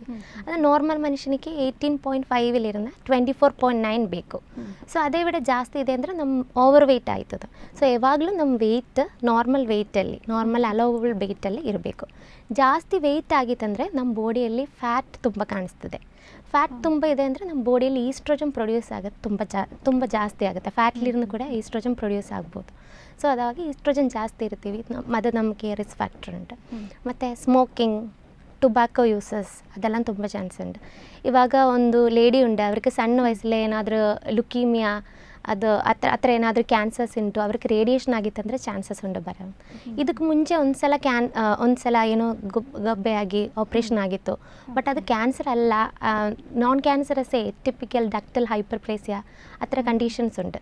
ಆ ಥರ ಕಂಡೀಷನ್ ಮುಂಚೆ ಇತ್ತಂದರೆ ಅದು ಪುನಃ ಲೈಕ್ ಫ್ಯೂಚರಲ್ಲಿ ಕ್ಯಾನ್ಸರ್ ಆಗೋಕ್ಕೆ ಚಾನ್ಸಸ್ 4 ಟೈಮ್ಸ್ ಇನ್ಕ್ರೀಸ್ ಆಗುತ್ತೆ. ಸೊ ಅದೆಲ್ಲ ನಾವು ನೋಡಬೇಕು. ಮತ್ತು ಜೀವದ ಶೈಲಿಯಲ್ಲಿ ಇದೆ ಫಿಸಿಕಲ್ ಆ್ಯಕ್ಟಿವಿಟಿ, ನಾವು ಅಡಿಕ್ವೇಟಾಗಿ ಡೈಲಿ ಸ್ವಲ್ಪ ಫಿಸಿಕಲ್ ಆ್ಯಕ್ಟಿವಿಟಿ ಮಾಡಬೇಕು. ಮತ್ತು ಅಂಡರ್ ಗಾರ್ಮೆಂಟ್ಸ್ ಫ್ರೀಕ್ವೆಂಟ್ ಆಗಿ ವಾಶ್ ಮಾಡಬೇಕು, ತುಂಬ ಟೈಟ್ ಅಂಡರ್ ಗಾರ್ಮೆಂಟ್ಸ್ ಅದೆಲ್ಲ ಹಾಕಬಾರ್ದು. ಅದು ತುಂಬ ವಯರ್ಡ್ ಬ್ರಾಸ್ ಎಲ್ಲ ಹೇಳ್ತಾ ಇದ್ರಲ್ಲ, ಅದೆಲ್ಲ ಫುಲ್ ಟೈಮ್ ಯೂಸ್ ಮಾಡಬೇಕು. ನಮ್ಮ ಡ್ರೆಸ್ ಸ್ಟೈಲ್ ಕೂಡ ಇದಕ್ಕೆ ಹಾಗೆಲ್ಲ, ಬಟ್ ನಾವು ನೋಡಬೇಕು, ಹೈಜೀನ್ ಅದೊಂದು ಇಂಪಾರ್ಟೆಂಟ್ ಉಂಟು, ಅದು ನೋಡಬೇಕಾಗುತ್ತೆ. ಓಕೆ. ಇನ್ನು ಸ್ತನ ಕ್ಯಾನ್ಸರ್ ಇದ್ದರೆ ಕೆಲವರು ಹೇಗೆ ಯೋಚನೆ ಮಾಡ್ತಾರೆ ಅಂದರೆ, ಸ್ವಲ್ಪ ಗಡ್ಡೆ ಆದರೂ ಕೂಡ ಭಯ ಪಡ್ತಾರೆ. ಸೊ ಈ ಎಲ್ಲ ಗಡ್ಡೆಗಳು ಕೂಡ ಕ್ಯಾನ್ಸರ್ ಆಗಿರುತ್ತಾ ಅಂತ? ಹಾಗಿಲ್ಲ, ಎಲ್ಲ ಗಡ್ಡೆಗಳು ಕ್ಯಾನ್ಸರ್ ಅಲ್ಲ. ನಾವು ಮುಂಚೆ ಹೇಳಿದ್ವಿ 10 ಜನ ನಮ್ಮ OPDಯಲ್ಲಿ ಬಂದಿದ್ದಾರೆ ಅಂದರೆ 9 ಅದು ಕ್ಯಾನ್ಸರ್ ಅಲ್ಲ, ಒಂದೇ ಕ್ಯಾನ್ಸರ್ ಇರ್ತೀವಿ. ಸೊ ಮೋಸ್ಟ್ಲಿ ಅದು ನೋವಿರುವ ಗುಬ್ಬೆಗಳು, ಇನಿಷಿಯಲಿ ಫಸ್ಟ್ ಸ್ಟೇಜಲ್ಲಿ ನೋವಿರುವ ಗುಬ್ಬೆಗಳು ಯೂಶ್ವಲಿ ನಾವು ಹಾರ್ಮೋನ್ ಚೇಂಜಸಲ್ಲಿ ಫೈಬ್ರೋಸಿಸ್ಟ್, ಅಡಿನೋಸಿಸ್, ಬ್ರೆಸ್ಟ್ ಸಿಸ್ಟ್ ಅದೆಲ್ಲ ಹೇಳ್ಬೋದು. ಆ ಥರ ಗುಬ್ಬೆಗಳಿರ್ಬೋದು ಚಾನ್ಸಸ್ ಉಂಟು. ಬಟ್ ಇದು ಬ್ರೆಸ್ಟ್ ಕ್ಯಾನ್ಸರ್ ಫಸ್ಟಲ್ಲಿ ಅದು ನೋವು ಇರೋದಿಲ್ಲ, ಮತ್ತು ಸ್ಪ್ರೆಡ್ ಮಾಡುವಾಗ ಸ್ವಲ್ಪ ದೊಡ್ಡದಾಗುವಾಗೆಲ್ಲ ನೋವು ಚಾನ್ಸಸ್ ಉಂಟು. ಓಕೆ, ಹಾಗಿದ್ರೆ ಸ್ಟಾರ್ಟಿಂಗಲ್ಲಿ ಅವರಿಗೆ ನೋವು ಇರೋದಿಲ್ಲ. ಈ ನೋವು ರಹಿತ ಗಡ್ಡೆಗಳು ಏನಾದರೂ ಅಪಾಯವನ್ನು ತಂದೊಡ್ಡುತ್ತಾ ಹೇಗೆ ಅಂತ? ಯಾವ ರೀತಿಯ ಅಂದರೆ ನೋವು ರಹಿತ, ನೋವಿಲ್ಲದಂತಹ ಗಡ್ಡೆಗಳಿರುತ್ತಲ್ವಾ, ಅದರಿಂದ ಏನಾದರೂ ಪ್ರಾಬ್ಲಮ್ ಆಗುತ್ತಾ ಮುಂದಕ್ಕೆ? ಅದೇ ಫಸ್ಟ್ ನಾವು ಮನೆಯಲ್ಲಿ ಎಲ್ಲ ಫೀಮೇಲ್ಸ್ ಆಫ್ಟರ್ 25 ನಾವು breast examination, self breast examination, ಆ ಚೇಂಜ್ WHO ಆ ಟರ್ಮ್ ಇವಾಗ ಮೋಡಿಫೈ ಆಗಿತ್ತು, ಬ್ರೆಸ್ಟ್ ಅವೇರ್ನೆಸ್ ಅಂತ ನಾವು ಕಲಿತೀವಿ. ಓಕೆ, 25 ಇಯರ್ಸ್ ಆದಮೇಲೆ ಎಲ್ಲರೂ like or breast on breast ಎಲ್ಲ ವುಮನ್ಸು ನೋಡಬೇಕಾಗುತ್ತೆ. ಬಟ್ ಅದು ಸೆಲ್ಫ್ ಬ್ರೆಸ್ಟ್ ಎಕ್ಸಾಮಿನೇಷನ್ ಅಷ್ಟೇ ಸಾಕಾಗ್ತಿಲ್ಲ, ನಾವು ಅವಾಗ ಡಾಕ್ಟ್ರ್ ಹತ್ರ ಹೋಗಿ ಕನ್ಸಲ್ಟ್ ಮಾಡಬೇಕು. ಬಟ್ ಬಿಕಾಸ್ ಸ್ಮಾಲ್ ಗುಬ್ಬೆಗಳೆಲ್ಲ ನಮಗೆ ಗೊತ್ತಾಗ್ತಾ ಇರಲಿಲ್ಲ, ಸೊ ಅದೇ ಡಾಕ್ಟ್ರಿಗೆ ಗೊತ್ತಾಗ್ತದೆ. ಸೊ ಅವಾಗ ಡಾಕ್ಟ್ರ್ ಹತ್ರ ಕನ್ಸಲ್ಟೇಷನ್ ಮಾಡಬೇಕು. Okay, so self breast examination ಹೆಂಗೆ ಮಾಡಬೇಕಂತ ನಾವು ನಾನು ಕೇಳಬೇಕು. ಸರಿ, ಹೆಂಗೆ ಮಾಡಬೇಕಂತ ನಾವು ಇವಾಗ ಎರಡು ಥರ ವುಮನ್ಸ್ ಉಂಟು. ಒಂದು ಮುಟ್ಟಿರುವ ಸ್ತ್ರೀಗಳು, ಇನ್ನೊಂದು ಮುಟ್ಟು ನಿಂತ, will call it as menopausal. So ಮುಟ್ಟಿರುವ ಸ್ತ್ರೀಗಳಿಗೆ ಅದು ಮೆನ್ಸ್ಟ್ರೇಷನ್ ಆಗಿ ಅದಾಗ ಮುಟ್ಟಾಗಿ 4 ದಿನ ಆದಮೇಲೆ ಮಾಡಬೇಕು. ಸೊ ಆವಾಗ ಬ್ರೆಸ್ಟ್ ನಮಗೆ ನೋವೇನು ಇರೋದಿಲ್ಲ, ಮತ್ತು ಬ್ರೆಸ್ಟ್ ಸ್ವಲ್ಪ ಲೂಸ್ ಕಾಣಿಸ್ತೀವಿ, ಆವಾಗ ಮಾಡ್ಬೋದು. ಮತ್ತು ಮೆನೋಪಾಸ್ ಆಯ ಜನಾಂಗಕ್ಕೆ ಯಾವಾಗಲೂ ಅವ್ರು ಮಾಡ್ಬೋದು, ಬಿಕಾಸ್ ಅವ್ರಿಗೆ ಮೆನ್ಸ್ಟ್ರೇಷನ್ ಇಲ್ಲಲ್ಲ. ಸೊ ನಾವು ಕ್ಯಾಲೆಂಡ್ರಲ್ಲಿ ಮಾರ್ಕ್ ಮಾಡಬೇಕು ಯಾವಾಗ ಮಾಡ್ತೀವಿ, ನೆಕ್ಸ್ಟ್ ತಿಂಗಳು ಅದೇ ಡೇಟಲ್ಲಿ ಮಾಡಬೇಕು ಮುಟ್ಟನಿಂದ ಮೆನೋಪಾಸಲ್ಲಿ.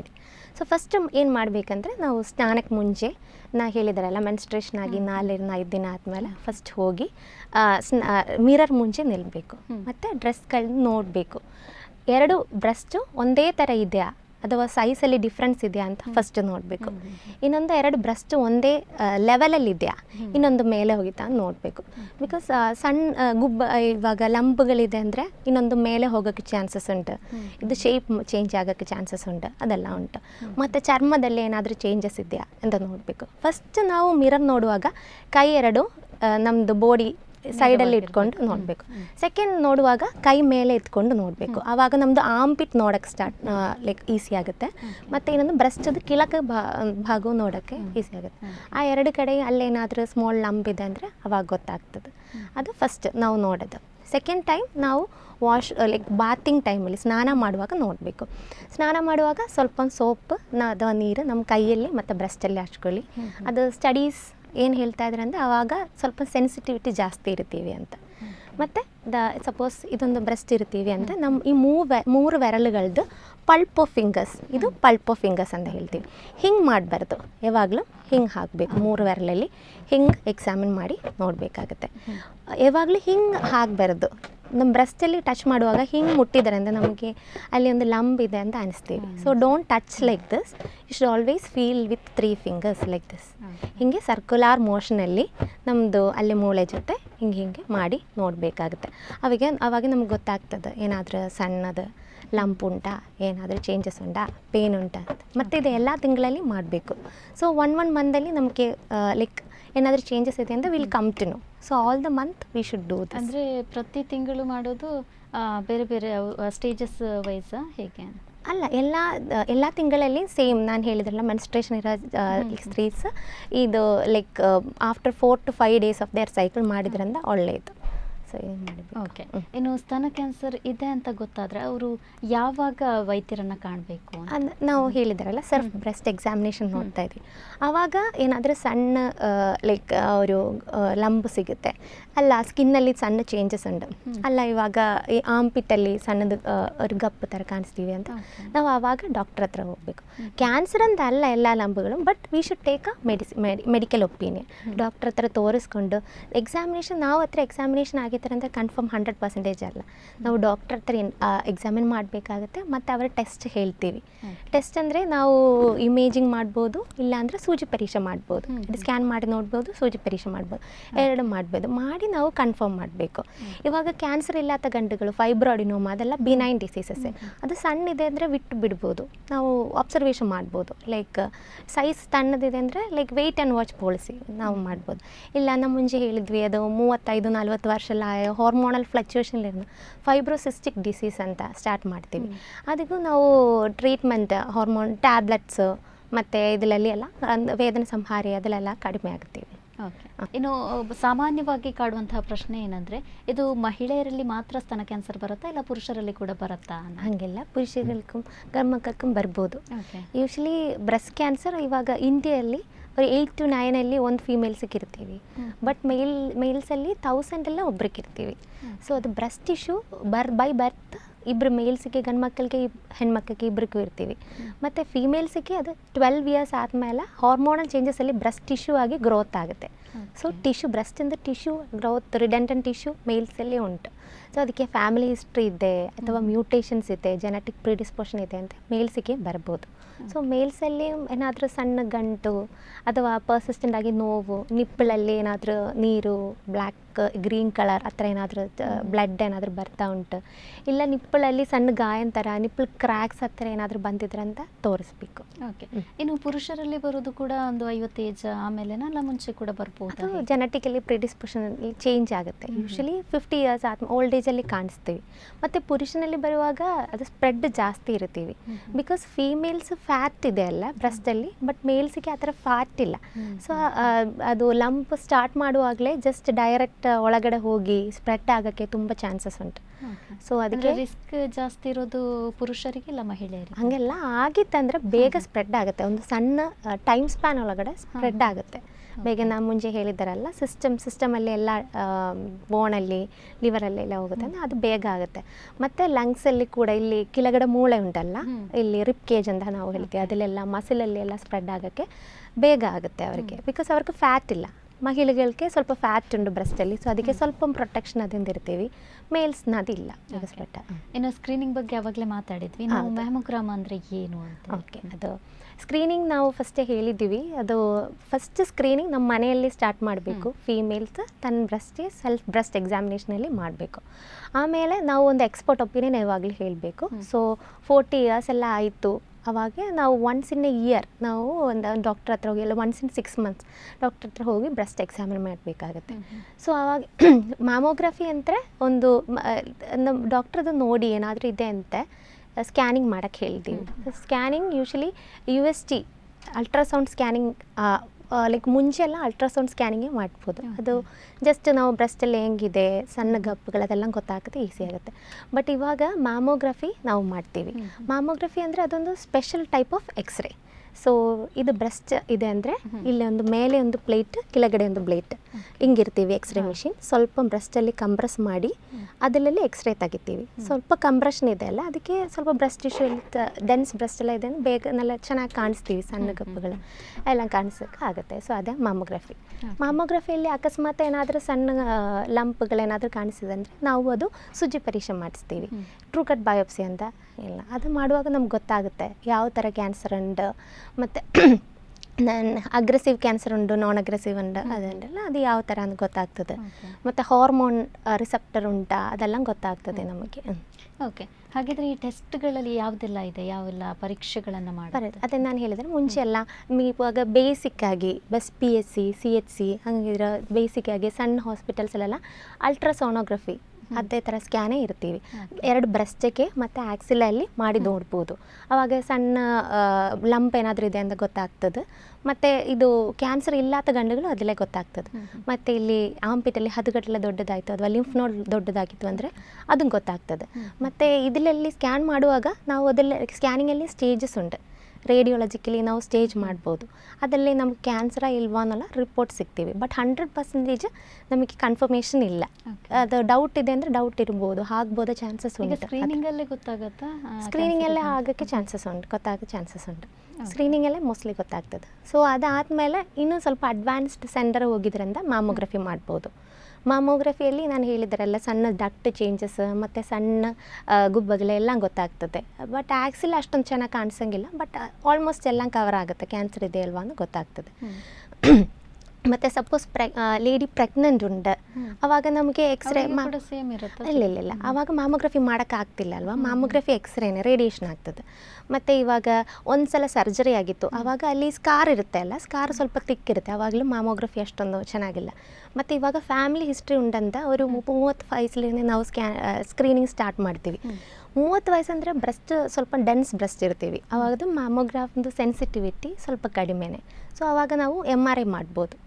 ಮತ್ತು ಇವಾಗ ಸ್ಪ್ರೆಡ್ ಆಗಿತ್ತು, ಕ್ಯಾನ್ಸರ್ ಅಂತ ಗೊತ್ತಾಯಿತು, ಸ್ಪ್ರೆಡ್ ಆಗಿದ್ರೆ ಅಂತ ನಾವು ಪೆಟ್ ಸ್ಕ್ಯಾನ್ ಮಾಡ್ಬೋದು. ಅದೆಲ್ಲ ಹೋಲ್ ಬಾಡಿಯಲ್ಲಿ ಎಲ್ಲೆಲ್ಲಿ ಸ್ಪ್ರೆಡ್ ಉಂಟು ಅಂತ ನಮ್ಗೆ ಗೊತ್ತಾಗ್ತದೆ. ಇದೆಲ್ಲ ಜಸ್ಟ್ ಇಮೇಜಿಂಗ್ ಆರ್ ರೇಡಿಯಾಲಜಿಕಲ್ ಇನ್ವೆಸ್ಟಿಗೇಷನ್ ಅಂತ ಹೇಳ್ತೀವಿ. ಮತ್ತು ನಾವು ಪ್ಯಾಥಾಲಜಿಕಲಿ ಯಾವ ಥರ ಕ್ಯಾನ್ಸರ್ ಉಂಟು ಅಂತ ನೋಡೋಕ್ಕೆ ಸೂಜಿ ಪರೀಕ್ಷೆ, ಮುಂಚೆ ಎಲ್ಲ FNAC ಸಣ್ಣ ಸೂಜಿ ಪ್ರಕಾರ ನಾವು ಸ್ಕ್ಯಾನ್ ಮಾಡಿ ಸೂಜಿ ಪರೀಕ್ಷೆ ಮಾಡ್ತೀವಿ. ಬಟ್ ಇವಾಗ ನಾವು ಟ್ರೂ ಕಟ್ ಬಯಾಪ್ಸಿ ಅಂತ ಸ್ವಲ್ಪ ಕೋಶನ್ ತೆಗೆದು ಅದು ಟೆಸ್ಟ್ ಮಾಡ್ತೀವಿ. ಹೆಂಗಿದೆ ನೋಡಿ. ಓಕೆ. ಇನ್ನು ಮಹಿಳೆಯರಲ್ಲಿ ಈ ಸ್ತನ ಕ್ಯಾನ್ಸರ್ ಕಂಡು ಬಂದರೆ ಅವರಿಗೆ ಗಡ್ಡೆಗಳಾಗಿದ್ದೆಲ್ಲ ಗೊತ್ತಾಗುತ್ತೆ. ಹಾಗಿದ್ರೆ ಪುರುಷರಲ್ಲಿ ಕೂಡ ಇದೇ ಲಕ್ಷಣಗಳು ಕಂಡು ಬರುತ್ತಾ, ಹೇಗೆ? ಅದೇ, ಪುರುಷರಲ್ಲಿ ಕೂಡ ಇದು ಸಣ್ಣ ಸಣ್ಣ ಗಂಡುಗಳ ಥರ ಗೊತ್ತಾಗ್ತದೆ. ಮತ್ತು ಅವರಿಗೆ ಚರ್ಮದಲ್ಲಿ ಬೇಗ ಚೇಂಜಸ್, ಗಾಯ ಎಲ್ಲ ಬೇಗ ಬರುತ್ತೆ. ಮತ್ತು ಇದು ನಿಪ್ಪಳಲ್ಲಿರೋ ಬೇಗ ಛಲ, ನೀರು ಅಥವಾ ಏನಾದ್ರು ನಿಪ್ಪಲ್ ಡಿಸ್ಚಾರ್ಜಸ್, ಅದು ನಿಪ್ಪಳಲ್ಲಿ ಗಾಯ, ಕ್ರ್ಯಾಕ್ಸ್ ಅದೆಲ್ಲ ಆಗೋಕ್ಕೆ ಚಾನ್ಸಸ್. ಇನ್ನು ಸ್ತನ ಕ್ಯಾನ್ಸರ್ ಇದೆ ಅಂತ ಗೊತ್ತಾದರೆ ಅವರಿಗೆ ಚಿಕಿತ್ಸಾ ಕ್ರಮಗಳ ಬಗ್ಗೆ ಹೇಳೋದಾದರೆ ಯಾವೆಲ್ಲ ಚಿಕಿತ್ಸೆಗಳಿವೆ? ಸೊ ಅದೇ ಅರ್ಲಿ ಡಯಾಗ್ನೋಸಿಸ್ ಅದೇ ಬೇಕು. ಬೇಗ ಗೊತ್ತಾಗಿತ್ತು ಅಂದರೆ ಟ್ರೀಟ್ಮೆಂಟು ತುಂಬ ಒಳ್ಳೆಯದಾಗುತ್ತೆ, ಬೇಗ ಆಗುತ್ತೆ. ಬೆಟರ್ ಕ್ಯೂರ್, ಪೇಷಂಟ್ ರೆಸ್ಪಾನ್ಸ್ ಎಲ್ಲ ತುಂಬ ಚೆನ್ನಾಗಿರುತ್ತೆ ಬೇಗ ಗೊತ್ತಾಗಿತ್ತು ಅಂದರೆ. ಸೊ ಫಸ್ಟ್ ನಮ್ಮ ಹತ್ರ ಬಂದಿದ್ದಾರೆ ಅಂದರೆ ಇವಾಗ ಟ್ರೀಟ್ಮೆಂಟ್ ಮೊಡ್ಯಾಲಿಟೀಸ್ ನಮಗೆ ಸರ್ಜರಿ ಉಂಟು, ಮತ್ತು chemotherapy, radiation therapy, hormonal therapy ಸಹ ಉಂಟು. ಸೊ ಸರ್ಜರಿ ಅಂದರೆ ನಾವು ಅದು ತೆಗಿತೀನಿ. ಸೊ ಫಸ್ಟ್ ಮುಂಚೆ ಎಲ್ಲ ಒಂದು 10 ಇಯರ್ಸ್ ಮುಂಚೆ ಏನಿಲ್ಲ ಬ್ರೆಸ್ಟ್ ಕ್ಯಾನ್ಸರ್ ಅಂದರೆ ಬ್ರೆಸ್ಟ್ ಪೂರ್ತಿ ನಾವು ತೆಗಿತೀವಿ. ಬಟ್ ಇವಾಗ ಹಂಗಲ್ಲ, ಇವಾಗ ಗಂಡಿರೋದು ಅದು ಸುತ್ತಿ ಸ್ವಲ್ಪ ನಾರ್ಮಲ್ ಕೋಶ ಅಷ್ಟೇ ತೆಗಿಯೋ ಲೋಕಲ್ ಎಕ್ಸಿಷನ್ ಅದು ಬ್ರೆಸ್ಟ್ ಕನ್ಸರ್ವೇಟಿವ್ ಸರ್ಜರೀಸ್ ಹತ್ರ ಅಡ್ವಾನ್ಸಸ್ ಎಲ್ಲ ಆಗಿತ್ತು. ಬಟ್ ಬ್ರೆಸ್ಟ್ ಕ್ಯಾನ್ಸರ್ ಅಂದರೆ ಯಾವಾಗಲೂ ಸರ್ಜರಿ ಅಷ್ಟೇ ಅಲ್ಲ ಟ್ರೀಟ್ಮೆಂಟ್, ಅದ್ರ ಜೊತೆ ನಾವು ಕೀಮೊಥೆರಪಿ, ರೇಡಿಯೋಥೆರಪಿ ಒಂದೇ ಮೊಡಾಲಿಟಿ ಅಲ್ಲ, ಕಂಬೈನ್ಡ್ ಮೊಡಾಲಿಟಿಯಲ್ಲಿ ಟ್ರೀಟ್ಮೆಂಟ್ ಮಾಡ್ತೀವಿ. ಯಾವಾಗ ಕಂಬೈನ್ ಮಾಡಿ ಸರ್ಜರಿ ಜೊತೆ chemotherapy, radiotherapy, hormonal therapy combine ಟ್ರೀಟ್ಮೆಂಟೇ ಕೊಡ್ತೀವಿ. ಅದು ರೇಡಿಯೋಥೆರಪಿ ಕೀಮೊಥೆರಪಿನೂ ಒಂದೊಂದು ಪೇಷಂಟ್ಸಿಗೆ ಡಿಫ್ರೆಂಟ್ ಇರ್ತೀವಿ. ಬಿಕಾಸ್ ಕೀಮೊಥೆರಪಿ ನಾವು ಯಾವ ಡ್ರಗ್ಸ್ ಕೊಡಬೇಕು ಅಂಥದ್ದು ಪೇಷಂಟ್ದು ಯಾವ ಥರ ಕ್ಯಾನ್ಸರ್ ಉಂಟು, ಅಗ್ರೆಸಿವ್ ಉಂಟಾ, ನಾರ್ಮಲ್ ಕ್ಯಾನ್ಸರ್ ಉಂಟಾ, ಮತ್ತು ಏಜ್, ಡೋಸಸ್ ಅದೆಲ್ಲ ಒಂದೊಂದು ಪೇಷಂಟ್ಸ್ಗೆ ಡಿಫ್ರೆಂಟ್ ಇರ್ತೀವಿ. ರೇಡಿಯೇಷನ್ ಸಹ ಮುಂಚೆ ಎಲ್ಲ ಫುಲ್ ಬಾಡಿಯಲ್ಲಿ ರೇಡಿಯೇಷನ್ ಕೊಡ್ತಾಯಿದ್ದು, ಇವಾಗ ನಾವು ಅದು ಲೋಕಲಿ ಅದು ಬ್ರೆಸ್ಟದ ಏರಿಯಾಸಲ್ಲಿ ಆಕ್ಸಿಲರೇಟರ್ ರೇಡಿಯೇಷನ್ ಹಾಗೆಲ್ಲ ಕೊಡ್ತೀವಿ. ಮತ್ತು ಇವಾಗ ಇರುವ ರೀಸೆಂಟ್ ಅಡ್ವಾನ್ಸ್ ನಾವು ಹಾರ್ಮೋನಲ್ ಥೆರಪಿ, ನಮ್ಮ ಬಾಡಿಯಲ್ಲಿ ಈಸ್ಟ್ರೋಜನ್, ಪ್ರೊಜೆಸ್ಟ್ರಾನ್ ಅಂತ ಹಾರ್ಮೋನ್ಸ್ ಉಂಟು, ಅದರಿಂದ ಥೆರಪಿ ಟ್ಯಾಬ್ಲೆಟ್ಸಲ್ಲಿ ಕೊಡ್ತೀವಿ 5-10 ವರ್ಷ. ಅದರಿಂದೆಲ್ಲ ಪ್ರೊಗ್ನೋಸಿಸ್ ತುಂಬ ಚೆನ್ನಾಗಿದೆ. ಇನ್ನು ಬರೀ ಟ್ಯಾಬ್ಲೆಟಲ್ಲಿ ಇದನ್ನು ಕ್ಯೂರ್ ಮಾಡ್ಬೋದು ಹಾಗಲ್ಲ, ಅದು ಫಸ್ಟ್ ನಾವು ಮುಂಚೆ ಎಲ್ಲ ಫಸ್ಟ್ ಸರ್ಜರಿನೇ ಸ್ಟಾರ್ಟ್ ಮಾಡ್ತೀವಿ. ಬಟ್ ಇವಾಗ ನಾವು ಕೀಮೊಥೆರಪಿ ಕೊಟ್ಟು ನೋಡಿ ಅದು ಬ್ರೆಸ್ಟ್ದಲ್ಲೇ ಲಂಬದ ಸೈಜ್ ಕಡಿಮೆ ಮಾಡಿ, ಸ್ಪ್ರೆಡ್ ಕಡಿಮೆ ಮಾಡಿ ಆಮೇಲೆ ಸರ್ಜರಿ ಮಾಡುವಂಥ ಸ್ಟೇಜಲ್ಲಿ ಉಂಟು, ಅದು ನ್ಯೂ ಅಡ್ಜುವೆಂಟ್ ಕೀಮೊಥೆರಪಿ. ಬಟ್ ಇದೆಲ್ಲ ಪೇಷಂಟ್ದು ಸ್ಟೇಜ್ ಆಫ್ ಡಿಸೀಸಲ್ಲಿ ಡಿಪೆಂಡ್ ಆಗುತ್ತೆ, ಯಾವ ಸ್ಟೇಜಲ್ಲಿ ಬಂದಿದ್ವಿ. ಅರ್ಲಿ ಕ್ಯಾನ್ಸರ್ ಅಂತ ನಾವು ಇದೆಲ್ಲ local advance different like treatments ಉಂಟು. ಪೇಷಂಟ್ ಯಾವ ಸ್ಟೇಜಲ್ಲಿದೆ, ಪೇಷಂಟ್ ವಯಸ್ಸು ಯಾವುದು, ಪೇಷಂಟ್ ಇನ್ನೂ ಲೈಕ್ ಯಂಗ್ ಏಜಲ್ಲಿ ಉಂಟಾ, ಇನ್ನೂ ಪ್ರೆಗ್ನೆಂಟ್ ಆಗೋಕ್ಕೆ ಚಾನ್ಸಸ್ ಉಂಟಾ, ಫ್ಯಾಮಿಲಿ ಹಿಸ್ಟ್ರಿ ಉಂಟಾ, ಇದೆಲ್ಲ ನೋಡಿ ನಾವು ಟ್ರೀಟ್ಮೆಂಟ್ ಮೊಡಾಲಿಟಿ ಡಿಸೈಡ್ ಮಾಡ್ತೀವಿ. ಇದೆಲ್ಲ ಒಂದೊಂದು ಪೇಷಂಟ್ಸ್ಗೆ ಡಿಫ್ರೆಂಟ್, ಅವರದ್ದು ಯಾವ ಥರ ಕ್ಯಾನ್ಸರ್ ಉಂಟು ಮತ್ತು ಸ್ಕ್ಯಾನಿಂಗಲ್ಲಿ ರಿಪೋರ್ಟ್ ಯಾವುದು ಅದೆಲ್ಲ ಮೇಲೆ ಡಿಪೆಂಡ್ ಆಗ್ತದೆ. ಓಕೆ. ಇನ್ನು ಇವಾಗಲೇ ಮಾತಾಡುವಾಗ ಹೇಳಿದರೆ ಕೆಲವೊಮ್ಮೆ ಬ್ರೆಸ್ಟನ್ನು ತೆಗಿತಾರೆ ಅಂತ, ಇನ್ನು ಯಾವ ಕಾರಣಕ್ಕೆ ಆ ಬ್ರೆಸ್ಟನ್ನು ತೆಗಿತಾರೆ, ಇನ್ನು ಯಾವ ಏಜಲ್ಲಿ, ಸಣ್ಣ ಏಜ್ ಇದ್ದರೂ ಕೂಡ ಅದು ಸೇಮ್ ತೆಗಿಬೇಕಾಗತ್ತಾ ಏನು? ಹಂಗಲ್ಲ, ಅದು ನಾನು ಹೇಳಿದೆಲ್ಲ spread, early cancer, locally advanced cancer ಅದೆಲ್ಲ ನೋಡಿ ನಾವು ತೆಗಿಬೇಕಾಗುತ್ತೆ. ಅಕಸ್ಮಾತ್ ಟ್ಯೂಮರ್ದು ಸೈಜ್ ದೊಡ್ಡದುಂಡು, ಟ್ಯೂಮರ್ ಬ್ರೆಸ್ಟ್ ರೇಷಿಯೋ ನಾವು ದೊಡ್ಡ ಬ್ರೆಸ್ಟಲ್ಲಿ ಸಣ್ಣ ಟ್ಯೂಮರ್, ಅದು ತುಂಬ ಅಗ್ರೆಸಿವ್ ಎಲ್ಲ ಆದ ಟ್ಯೂಮರ್, ನಾರ್ಮಲ್ ಟ್ಯೂಮರ್, ಬೆಟರ್ ಪ್ರಾಗ್ನೋಸಿಸ್ ಇರೋ ಟ್ಯೂಮರ್, ಫ್ಯಾಮಿಲಿ ಹಿಸ್ಟ್ರಿ ಏನೂ ಇಲ್ಲ ಅಂದರೆ ಬ್ರೆಸ್ಟ್ ಪೂರ್ತಿ ತೆಗಿಬೇಕಂದ್ರೆ ಅವಶ್ಯಕತೆ ಇಲ್ಲ. ಬ್ರೆಸ್ಟ್ ಅಷ್ಟೇ ಗಂಡಷ್ಟೇ ತೆಗೆದು ಅದು ಸುತ್ತಿ ಸ್ವಲ್ಪ ನಾರ್ಮಲ್ ಟಿಶ್ಯೂ ತೆಗೆದು ಆಮೇಲೆ ಪೇಷಂಟನ್ನೇ ರೇಡಿಯೋಥೆರಪಿ ಅಥವಾ ಹಾರ್ಮೋನೋಥೆರಪಿ ಇಟ್ಟಿದ್ರೆ ಅಂತ ಸಾಕಾಗುತ್ತೆ. ಬಟ್ ಇವಾಗ ಸಣ್ಣ ಬ್ರೆಸ್ಟಲ್ಲಿ ದೊಡ್ಡ ಲಂಪ್ ಉಂಟು ಅಲ್ಲ, ಪೇಷಂಟಿಗೆ ಫ್ಯಾಮಿಲಿ ಹಿಸ್ಟ್ರಿ ಉಂಟು, ಅವ್ರದ್ದು ಇದು ತುಂಬ ಸ್ಪ್ರೆಡ್ ಆಗಿತ್ತು, ಸುತ್ತಿ ಎಲ್ಲ ಸ್ಪ್ರೆಡ್ ಆಗಿತ್ತು, ಹಂಗಿದಾರಂದ ಬ್ರೆಸ್ಟ್ ತೆಗಿಬೇಕಾಗುತ್ತೆ ಪೂರ್ತಿ. ಓಕೆ. ಈಗ ಚಿಕಿತ್ಸೆ ಎಲ್ಲ ಮಾಡಿ ಅಕಸ್ಮಾತ್ ಕ್ಯೂರ್ ಆದರೆ ಆಮೇಲೆ ಕೂಡ ಬರುವಂತಹ ಚಾನ್ಸಸ್ ಇದೆಯಾ, ಹೇಗೆ? ಸ್ವಲ್ಪ ಚಾನ್ಸಸ್ ರಿಸ್ಕ್ ಫ್ಯಾಕ್ಟರ್ಸ್ ಉಂಟು.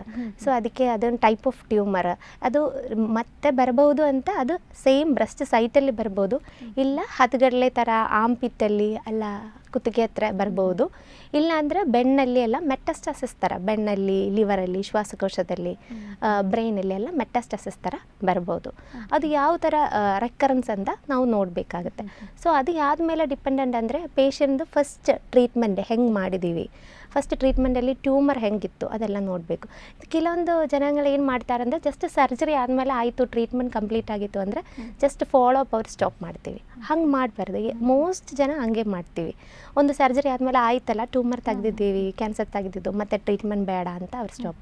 ಬಿಕಾಸ್ ನಾವು ಕೀಮೋಥೆರಪಿ ಅಥವಾ ರೇಡಿಯೇಷನ್ ಥೆರಪಿ ತೊಗೊಳ್ಳುವಾಗ ಬಾಡಿ ಸ್ವಲ್ಪ ವೀಕ್ ಆಗುತ್ತೆ, ಕೂದಲು ಕೊಟ್ಟಕ್ಕೆ ಸ್ಟಾರ್ಟ್ ಮಾಡ್ತೀನಿ, ಮತ್ತು ಸ್ವಲ್ಪ ವಾಮಿಟಿಂಗ್ ಹಾಗೆಲ್ಲ ಚಾನ್ಸಸ್ ಉಂಟು. ಸೊ ಇದೆಲ್ಲ ನಾರ್ಮಲ್, ಅದೆಲ್ಲ ಒಂದು ಸ್ವಲ್ಪ ಟೆಂಪರರಿ ಅಷ್ಟೇ, ಅದು ಸರಿ ಆಗುತ್ತೆ. So most of the patients ಅವ್ರಿಗೆ ಟ್ರೀಟ್ಮೆಂಟ್ ವಿತ್ ಹೋಲ್ಡ್ ಮಾಡ್ತೀವಿ, ಮತ್ತೆ ಬರೋದಿಲ್ಲ. ಸೊ ಹಂಗೆಲ್ಲ ಅದು ಕರೆಕ್ಟಾಗಿ ಅದು ಫಾಲೋ ಅಪ್ ಮಾಡಬೇಕು. ಸೊ ಟ್ರೀಟ್ಮೆಂಟ್ ಕಂಪ್ಲೀಟ್ ಮಾಡಿಲ್ಲ ಅಂದರೆ ಬರೋಕ್ಕೆ ಚಾನ್ಸಸ್. ಓಕೆ, ಹಾಗಿದ್ರೆ ಸರ್ಜರಿ ಎಲ್ಲ ಆದಮೇಲೆ ಒಬ್ಬ ವ್ಯಕ್ತಿ ಯಾವ ರೀತಿಯಾಗಿ ಅವನ ಜೀವನ ಶೈಲಿ ಇರಬೇಕು? ಸರಿ, ಅದು ಪೋಸ್ಟ್ ಟ್ರೀಟ್ಮೆಂಟ್ ನಾವು ಲೈಫ್ ಸ್ಟೈಲಲ್ಲಿ ಸ್ವಲ್ಪ ಚೇಂಜಸ್ ಇರಬೇಕು. ಯಾವಾಗಲೂ ಮುಂದೆ ಹೆಲ್ತಿ ವೆಯ್ಟಲ್ಲಿ ಇರಬೇಕಾಗುತ್ತೆ. ಹೆಲ್ತಿ ವೆಯ್ಟ್ ಅಂದರೆ ನಾವು ಮುಂಚೆ ಹೇಳಿದ್ವಿ BMI ಅಡಿಕ್ವೇಟ್ ಆಗಿ ಆ ವೆಯ್ಟಲ್ಲೇ ಇರಬೇಕಾಗುತ್ತೆ first thing. Second thing daily ಸ್ವಲ್ಪ ವಾಕಿಂಗ್ ಅದು ಹಂಗೆ ಥರ ಸ್ವಲ್ಪ ವ್ಯಾಯಾಮ ಆ ಥರ ಅದನ್ನು ಮಾಡಬೇಕು. ಥರ್ಡ್ ಥಿಂಗ್ ಆಲ್ಕೋಹಾಲ್ ಟೊಬ್ಯಾಕೋ ಅದೆಲ್ಲ ಡಿಸ್ಕಂಟಿನ್ಯೂ ಮಾಡಬೇಕು. ಮತ್ತು ಇನ್ನೊಂದು ಅಡಿಕ್ವೇಟ್ಲಿ ನಾವು ಸ್ಕ್ರೀನಿಂಗ್ ಮಾಡಬೇಕು. ಆಪ್ರೇಷನ್ ಆದ ನಂತರ ನಾವು ಇಯರ್ಲಿ ಒನ್ಸ್ 6 ಮಂತ್ ಒನ್ಸ್ ನಾವು ಹೋಗಿ ಚೆಕಪ್ ಮಾಡಿಸ್ಕೊಂಡಿರ್ಬೇಕು. ಓಕೆ, ಇನ್ನು ಸ್ತನ ಕ್ಯಾನ್ಸರ್ ಅಂದ ತಕ್ಷಣ ಕೆಲವರು ತಲೆಯಲ್ಲಿ ಕೆಲವೊಂದು ಯೋಚನೆಗಳು ಓಡಾಡ್ತಾ ಇರತ್ತೆ. ಈ ಜನರಲ್ಲಿರುವಂತಹ ಕೆಲವೊಂದು ತಪ್ಪು ಕಲ್ಪನೆಗಳು, ಅಂಧವಿಶ್ವಾಸ, ಇದ್ರ ಬಗ್ಗೆ ಹೇಳೋದಾದ್ರೆ? ಸರಿ, ಅದು ಫಸ್ಟ್ ಅದು ಹೆಣ್ಮಕ್ಳಿಗೆ ಅಷ್ಟೇ ಬರ್ತೀವಿ, ಮೇಲ್ಸಿಗೆ ಬರೋದಿಲ್ಲ ಅಂತ ಫಸ್ಟ್ ಥಿಂಗ್. ಸೆಕೆಂಡ್ ಥಿಂಗ್, ಇದು ಎಲ್ಲ ಪೇನ್ ನಮ್ಮ ಬ್ರೆಸ್ಟಲ್ಲಿ ಒಂದು ಲಂಬು ನೋಡಿದ್ರೆ ಅಂದ್ರೆ ಅದು ಕ್ಯಾನ್ಸರೇ ಅಂತ ಇದಿರ್ತೀವಿ. ಥರ್ಡ್ ಅಂದರೆ ಇದು ಬ್ರೆಸ್ಟ್ ಕ್ಯಾನ್ಸರ್ ಟ್ರೀಟ್ಮೆಂಟ್ಗೆ ಹೋಗಿದ್ರೆ ಅಂದರೆ ಬ್ರೆಸ್ಟ್ ಪೂರ್ತಿ ತೆಗಿತೀನಿ, ಅದು ಹಂಗೆ most of the patients think like that. ಇನ್ನೊಂದು ಕೀಮೋಥೆರಪಿ ರೇಡಿಯೋಥೆರಪಿ ಕೊಟ್ಟಿದ್ದಾರೆ ಅಂದರೆ ಅದು ಮೂಲ ಡೆತ್ ಆಗುತ್ತೆ ಅಂತ. ಮತ್ತು ಒಂದು ಟ್ರೀಟ್ ಮಾಡಿದ್ರಿಂದ ಜಸ್ಟ್ ಟ್ಯೂಮರ್ ತೆಗೆದಿದ್ದಾರೆ ಅಂದರೆ ಮತ್ತೆ ಟ್ರೀಟ್ಮೆಂಟ್ ಏನು ಮಾಡಬೇಡ, ಹಂಗೆ ಕ್ಯೂರ್ ಆಗುತ್ತೆ ಅಂತ ಕೆಲವೊಂದು ಜನ ಇರ್ತೀವಿ. ಓಕೆ, ಇವಾಗಲೇ ಹೇಳಿದರೆ ಕೀಮೋಥೆರಪಿ ರೇಡಿಯೋಥೆರಪಿ ಅಂತ. ಹೀಗಂದರೆ ಏನು ಅಂತ? ಕೀಮೋಥೆರಪಿ ಅಂದರೆ ಏನು? ಅದು ಒಂದು ಸರ್ಜರಿ ಮಾಡಿ ತೆಗೆದಿದ್ದಾರಲ್ವ ನಾವು ನೋಡಿ, ಮತ್ತೆ ಟ್ಯೂಮರ್ ಏನೂ ಆಗಬಾರದು ಅಂತ ಅದಕ್ಕೆ ನಾವು ಟ್ರೀಟ್ಮೆಂಟ್ ಕೊಡ್ತೀವಿ. ಅದು ಕ್ಯಾನ್ಸರ್ ಸೆಲ್ಸ್ ಅಂದರೆ ಬೇಗ ಡಿವೈಡ್ ಮಾಡುವ ಸೆಲ್ಸ್, ನಾನು ಹೇಳಿದ್ರೆ ಬೇಗ ಗ್ರೋ ಆಗುತ್ತೆ ಅವರು. ಸೊ ಕೀಮೋಥೆರಪಿ ಅಂದರೆ ಒಂಥರ ಡ್ರಗ್ಸ್, ಅದು ಬೇಗ ಡಿವೈಡ್ ಆಗೋ ಸೆಲ್ಗೆ ಟಾರ್ಗೆಟ್ ಮಾಡಿ ಅವರೇ they will kill those cells. ಅದೇ ಥರ ಕೀಮೋಥೆರಪಿ ಡ್ರಗ್ಸ್. ಸೊ ಕೀಮೋಥೆರಪಿ ಅದು ಸ್ವಲ್ಪ ನಮಗೆ ಅದು ಸ್ಟಾಪ್ ಮಾಡ್ತಾ ಇದ್ವಲ್ಲ, ಸೊ ಅದಕ್ಕೆ ಎಲ್ಲ ಕಡೆಯಿಂದ ಸೆಲ್ಸ್ ಸ್ಟಾಪ್ ಸ್ವಲ್ಪ ಒಂದು ಹಾಲ್ಟ್ ಥರ ಆಗುತ್ತೆ. ಸೊ ಅದಕ್ಕೆ ನಾವು ಅನೀಮಿಯಾ ಬರೋಕ್ಕೆ ಮತ್ತು ಸ್ವಲ್ಪ ಇಮ್ಯುನಿಟಿ ಕಡಿಮೆ ಆಗೋಕ್ಕೆ ಸ್ವಲ್ಪ ಅದೆಲ್ಲ ಜಸ್ಟ್ ಒಂದು ಟ್ರಾನ್ಸಿಯಂಟ್ ಒಂದು 6 ಸೈಕಲ್ಸ್ ಕೀಮೋ ಅಥವಾ 4 ಸೈಕಲ್ಸ್ ಕೀಮೋ ಅಲ್ಲಿ ಅದು ಸ್ಟಾಪ್ ಆಗುತ್ತೆ, ಕೀಮೋ ಸ್ಟಾಪ್. ಮತ್ತು ಅದು ಎಲ್ಲ ಸರಿ ಆಗುತ್ತೆ. ಮತ್ತು ಇದು ಸ್ವಲ್ಪ ವೆಯ್ಟ್ ಕಡಿಮೆ ಆಗುತ್ತೆ.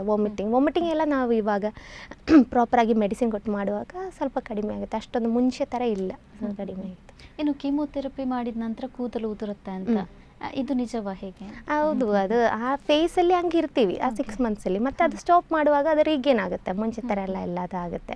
ಕೆಲವರಿಗೆ ಹೇಗೆ ಅಂದರೆ ಕ್ಯಾನ್ಸರ್ ಬಂದ ತಕ್ಷಣ ಮೊದಲು ಚಿಂತೆ ಆಗುತ್ತೆ, ಅದು ತಲೆ ಕೂದಲು ಉದುರುತ್ತೆ. ಇವಾಗ ಡ್ರಗ್ಸ್ ಎಲ್ಲ ತುಂಬ ಚೇಂಜ್ ಆಗಿತ್ತು. ಮುಂಚೆ ಥರ ಹೆವಿ ಡೋಸಸ್ ಎಲ್ಲ ಕೊಡೋದಿಲ್ಲ, ಒಬ್ಬರಿಗೆ ಬಾಡಿ ಸರ್ಫಸ್ ಏರಿಯಾ ವೆಯ್ಟ್ ಎಲ್ಲ ನೋಡಿ ಅದ್ರ ಪ್ರಕಾರ ಅಷ್ಟೇ ನಾವು ಕೀಮೋಥೆರಪಿ ಡ್ರಗ್ಸ್ ಡೋಸೇಜ್ ಎಲ್ಲ ಕೊಡ್ತೀವಿ. ಅಕಸ್ಮಾತ್ ಕೂದಲು ಕೊಟ್ಟಿದ್ರಂದ್ರೆ ಮತ್ತೆ ಅದು ಕೀಮೋಥೆರಪಿ ಸ್ಟಾಪ್ ಮಾಡುವಾಗ ಅದು ರೀಗೇನ್ ಆಗೋಕ್ಕೆ ತುಂಬ ಜನ. ಇನ್ನು ಸರ್ಜರಿ ಇಲ್ಲದೆ ಕೂಡ ಇದನ್ನು ಕ್ಯೂರ್ ಮಾಡ್ಬೋದಾ? ಹೇಗೆ? ಸರ್ಜರಿ ಇಲ್ಲ ಅಂದರೆ most of the time 99% times surgery ಇರ್ಬೋದು. ಬಿಕಾಸ್ ಟ್ಯೂಮರ್ ಎಲ್ಲ ಇದೆ ಅಲ್ಲ, ನಾವು ಟ್ಯೂಮರ್ ತೆಗಿಬೇಕಾಗುತ್ತೆ. ಬಟ್ ಇವಾಗ ಮುಂಚೆ ಎಲ್ಲ ಫಸ್ಟ್ ಸರ್ಜರಿ ಅಂತ ಅಪ್ರೋಚ್ ಇತ್ತು. ಬಟ್ ಇವಾಗ ನಾವು ಒಂದು ಕೀಮೋಥೆರಪಿ ಕೊಟ್ಟು 3 ಸೈಕಲ್ ನೋಡಿ ಆಮೇಲೆ ಸೈಜ್ ಕಡಿಮೆ ಆದಮೇಲೆ ಸರ್ಜರಿ ಮಾಡೋಣ ಅಂತ. ಕೆಲವೊಂದು ಟೈಮ್ ಕೀಮೋಥೆರಪಿ ಕೊಡುವಾಗ ತುಂಬ ಸಣ್ಣದಾಯಿತು, ಅಷ್ಟೊಂದು ರಿಸ್ಕ್ ಎಲ್ಲ ಇಲ್ಲ ಅಂದರೆ ಬಿಡ್ಬೋದು. ಬಟ್ ಅದು ಜಸ್ಟ್ 1% ಅಲ್ಲ, ಮೋಸ್ಟ್ಲಿ ಸರ್ಜರಿನೇ ಇರ್ತೀವಿ. ಓಕೆ, ಇನ್ನು ಆಹಾರ ಕ್ರಮ ಹಾಗೇನೆ ವ್ಯಾಯಾಮ, ಇದರಿಂದಾಗಿ ಸ್ತನ ಕ್ಯಾನ್ಸರನ್ನು ತಡೆಯುವಂಥ ಎರಡು ಸಹ ಬಾಡಿ ವೆಯ್ಟ್ ಮೇಲೆ ಇನ್ಫ್ಲುಯೆನ್ಸ್ ಉಂಟಲ್ಲ. ಸೊ ಹೆಲ್ತಿ ಫುಡ್ಸ್, ಅದು ನಾವು ಆ್ಯಂಟಿ ಆಕ್ಸಿಡೆಂಟ್ಸ್ ಇರುವ ಫುಡ್ಸ್ ಎಲ್ಲ ಜಾಸ್ತಿ ತೊಗೊಳ್ಳೋದ್ರಿಂದ ಸ್ವಲ್ಪ ಒಂದು ಪ್ರೊಟೆಕ್ಷನ್ ಥರ ಉಂಟು. ನಾವು ವರ್ಕೌಟ್ ಮಾಡುವಾಗಲೂ ಅದು ಸ್ವಲ್ಪ ಪ್ರೊಟೆಕ್ಷನ್ ಥರ ಉಂಟು, ಬಾಡಿ ವೆಯ್ಟ್ ಅಡಿಕ್ವೇಟ್ ಆಗಿ ಮೇಂಟೈನ್ ಮಾಡೋಕ್ಕೆ, ಅದಕ್ಕೆಲ್ಲ ಅಂತ ಉಂಟು. ಓಕೆ, ಇನ್ನು ಮುನ್ನೆಚ್ಚರಿಕಾ ಕ್ರಮಗಳ ಬಗ್ಗೆ ಹೇಳೋದಾದರೆ ಇದು ಬರ್ದಂಗೆ ತಡೆಯೋದು ಹೇಗೆ? ತಡೆಯೋದು ಅದೇ ಲೈಕ್ ನಾವು ಹೆಲ್ತಿ ಲೈಫ್ ಸ್ಟೈಲ್ ಮಾಡೋದು, ಪ್ರಾಪರ್ ಸ್ಕ್ರೀನಿಂಗ್ ಮಾಡೋದು, ಮತ್ತು ಡಾಕ್ಟ್ರ್ ಹತ್ರ ಹೋಗಿ ಪ್ರಾಪರಾಗಿ ತೋರಿಸ್ಕೋದು, ಸೆಲ್ಫ್ ಬ್ರೆಸ್ಟ್ ಎಕ್ಸಾಮಿನೇಷನ್ ಅದೆಲ್ಲ ನೋಡೋದು, ಮತ್ತು ಇದು ಹಾರ್ಮೋನ್ ರಿಪ್ಲೇಸ್ಮೆಂಟ್ ಹಾರ್ಮೋನ್ ಥೆರಪಿ ಎಲ್ಲ ಉಂಟು, ಅದೆಲ್ಲ ಸ್ವಲ್ಪ ಕಡಿಮೆ ಮಾಡೋದು ಅದಕ್ಕೆ. ಇನ್ನು ಒಂದು ಆರೋಗ್ಯವಂತ ಆಹಾರಗಳು, ಆರೋಗ್ಯಕರವಾದ ಆಹಾರಗಳೆಲ್ಲ ತಿಂದ್ರೆ ಇದನ್ನೊಂದು ತಡೆಯುವಂತ ಕ್ರಮ ತಡೆಯುವಂತ ಇಲ್ಲ, ಅದೆಲ್ಲ ನಾನು ಹೇಳಿದ್ರಲ್ಲ ಜೆನೆಟಿಕ್ಸ್ ಮತ್ತೊಂದು ಕಿಲ್ಲ ಥಿಂಗ್ಸ್ ಮೇಲೆ ಡಿಪೆಂಡ್ ಆಗ್ತದೆ. ಬಟ್ ಒಂದ್ಸಲ ರಿಸ್ಕ್ ಫ್ಯಾಕ್ಟರ್ ಸ್ವಲ್ಪ ಕಡಿಮೆ ಮಾಡ್ಬೋದು ಅಷ್ಟೇ, ಕಂಪ್ಲೀಟ್ 100% ತಡೆಯೋದಂತ ಇಲ್ಲ. ಅಕಸ್ಮಾತ್ ಆಗಿ ಸ್ತನ ಕ್ಯಾನ್ಸರ್ ಬಂದವರ ಆಹಾರ ಕ್ರಮ ಯಾವ ರೀತಿಯಾಗಿರ್ಬೇಕು? ಅವ್ರೇನಾದ್ರೂ ಆಹಾರದಲ್ಲಿ ಚೇಂಜ್ ಮಾಡಬೇಕಾ, ಇಲ್ಲ ವ್ಯಾಯಾಮದಲ್ಲಿ ಚೇಂಜ್ ಮಾಡಬೇಕಾ? ಅದೇ ಹೆಲ್ತಿ ಲೈಫ್ ಸ್ಟೈಲ್ ಮೇಂಟೈನ್ ಮಾಡಿ, ಅದೇ ಫುಡ್ಸ್ ಎಲ್ಲ ಹೆಲ್ತಿ ಫುಡ್ಸ್, ಫೈಬರ್ ಇರುವ, ಆ್ಯಂಟಿ ಆಕ್ಸಿಡೆಂಟ್ಸ್ ಇರುವ ಅದ ಫುಡ್ಸ್. ಮತ್ತು ಇದು ಕೀಮೋಥೆರಪಿ ತೊಗೊಳ್ಳುವಾಗ, ರೇಡಿಯೋಥೆರಪಿ ಕೊಡುವಾಗೆಲ್ಲ ನ್ಯೂಟ್ರಿಯೆಂಟ್ಸ್ ಕಡಿಮೆ ಇರ್ತೀವಿ, ಜಾಸ್ತಿ ಪ್ರೋಟೀನ್ಸ್ ಇರುವ, ವೈಟಮಿನ್ಸ್, ಆ್ಯಂಟಿ ಆಕ್ಸಿಡೆಂಟ್ಸ್ ಇರುವ ಫುಡ್ಡೆಲ್ಲ ತೊಗೊಂಡಿದ್ದಾರೆ ಅಂತ ಆ ಟ್ರೀಟ್ಮೆಂಟ್ ಟೈಮಲ್ಲಿ ಅದಾದಮೇಲೆಲ್ಲ ಓಕೆ ಆಗುತ್ತೆ. ಫಿಸಿಕಲ್ ಆ್ಯಕ್ಟಿವಿಟಿ ಮಾಡ್ಬೋದು, ಅದು ಬೋನ್ ಸ್ಟ್ರೆಂಗ್ತ್ ಅದೆಲ್ಲ ಆಗುತ್ತೆ. ಮತ್ತು ಇದು ಪೇಯ್ನ್ಸ್, ಕೀಮೋಥೆರಪಿ ರೇಡಿಯೋಥೆರಪಿ ಎಲ್ಲ ಆದಮೇಲೆ ಬೋನ್ ಪೇಯ್ನ್ ಎಲ್ಲ ಸ್ವಲ್ಪ ಪೇಯ್ನ್ ಆ ಥರ ಎಲ್ಲ ಇರ್ತೀವಿ. ಸೊ ಅದಕ್ಕೆ ವೈಟಮಿನ್ ಡಿ ತುಂಬ ಅವಶ್ಯಕತೆ.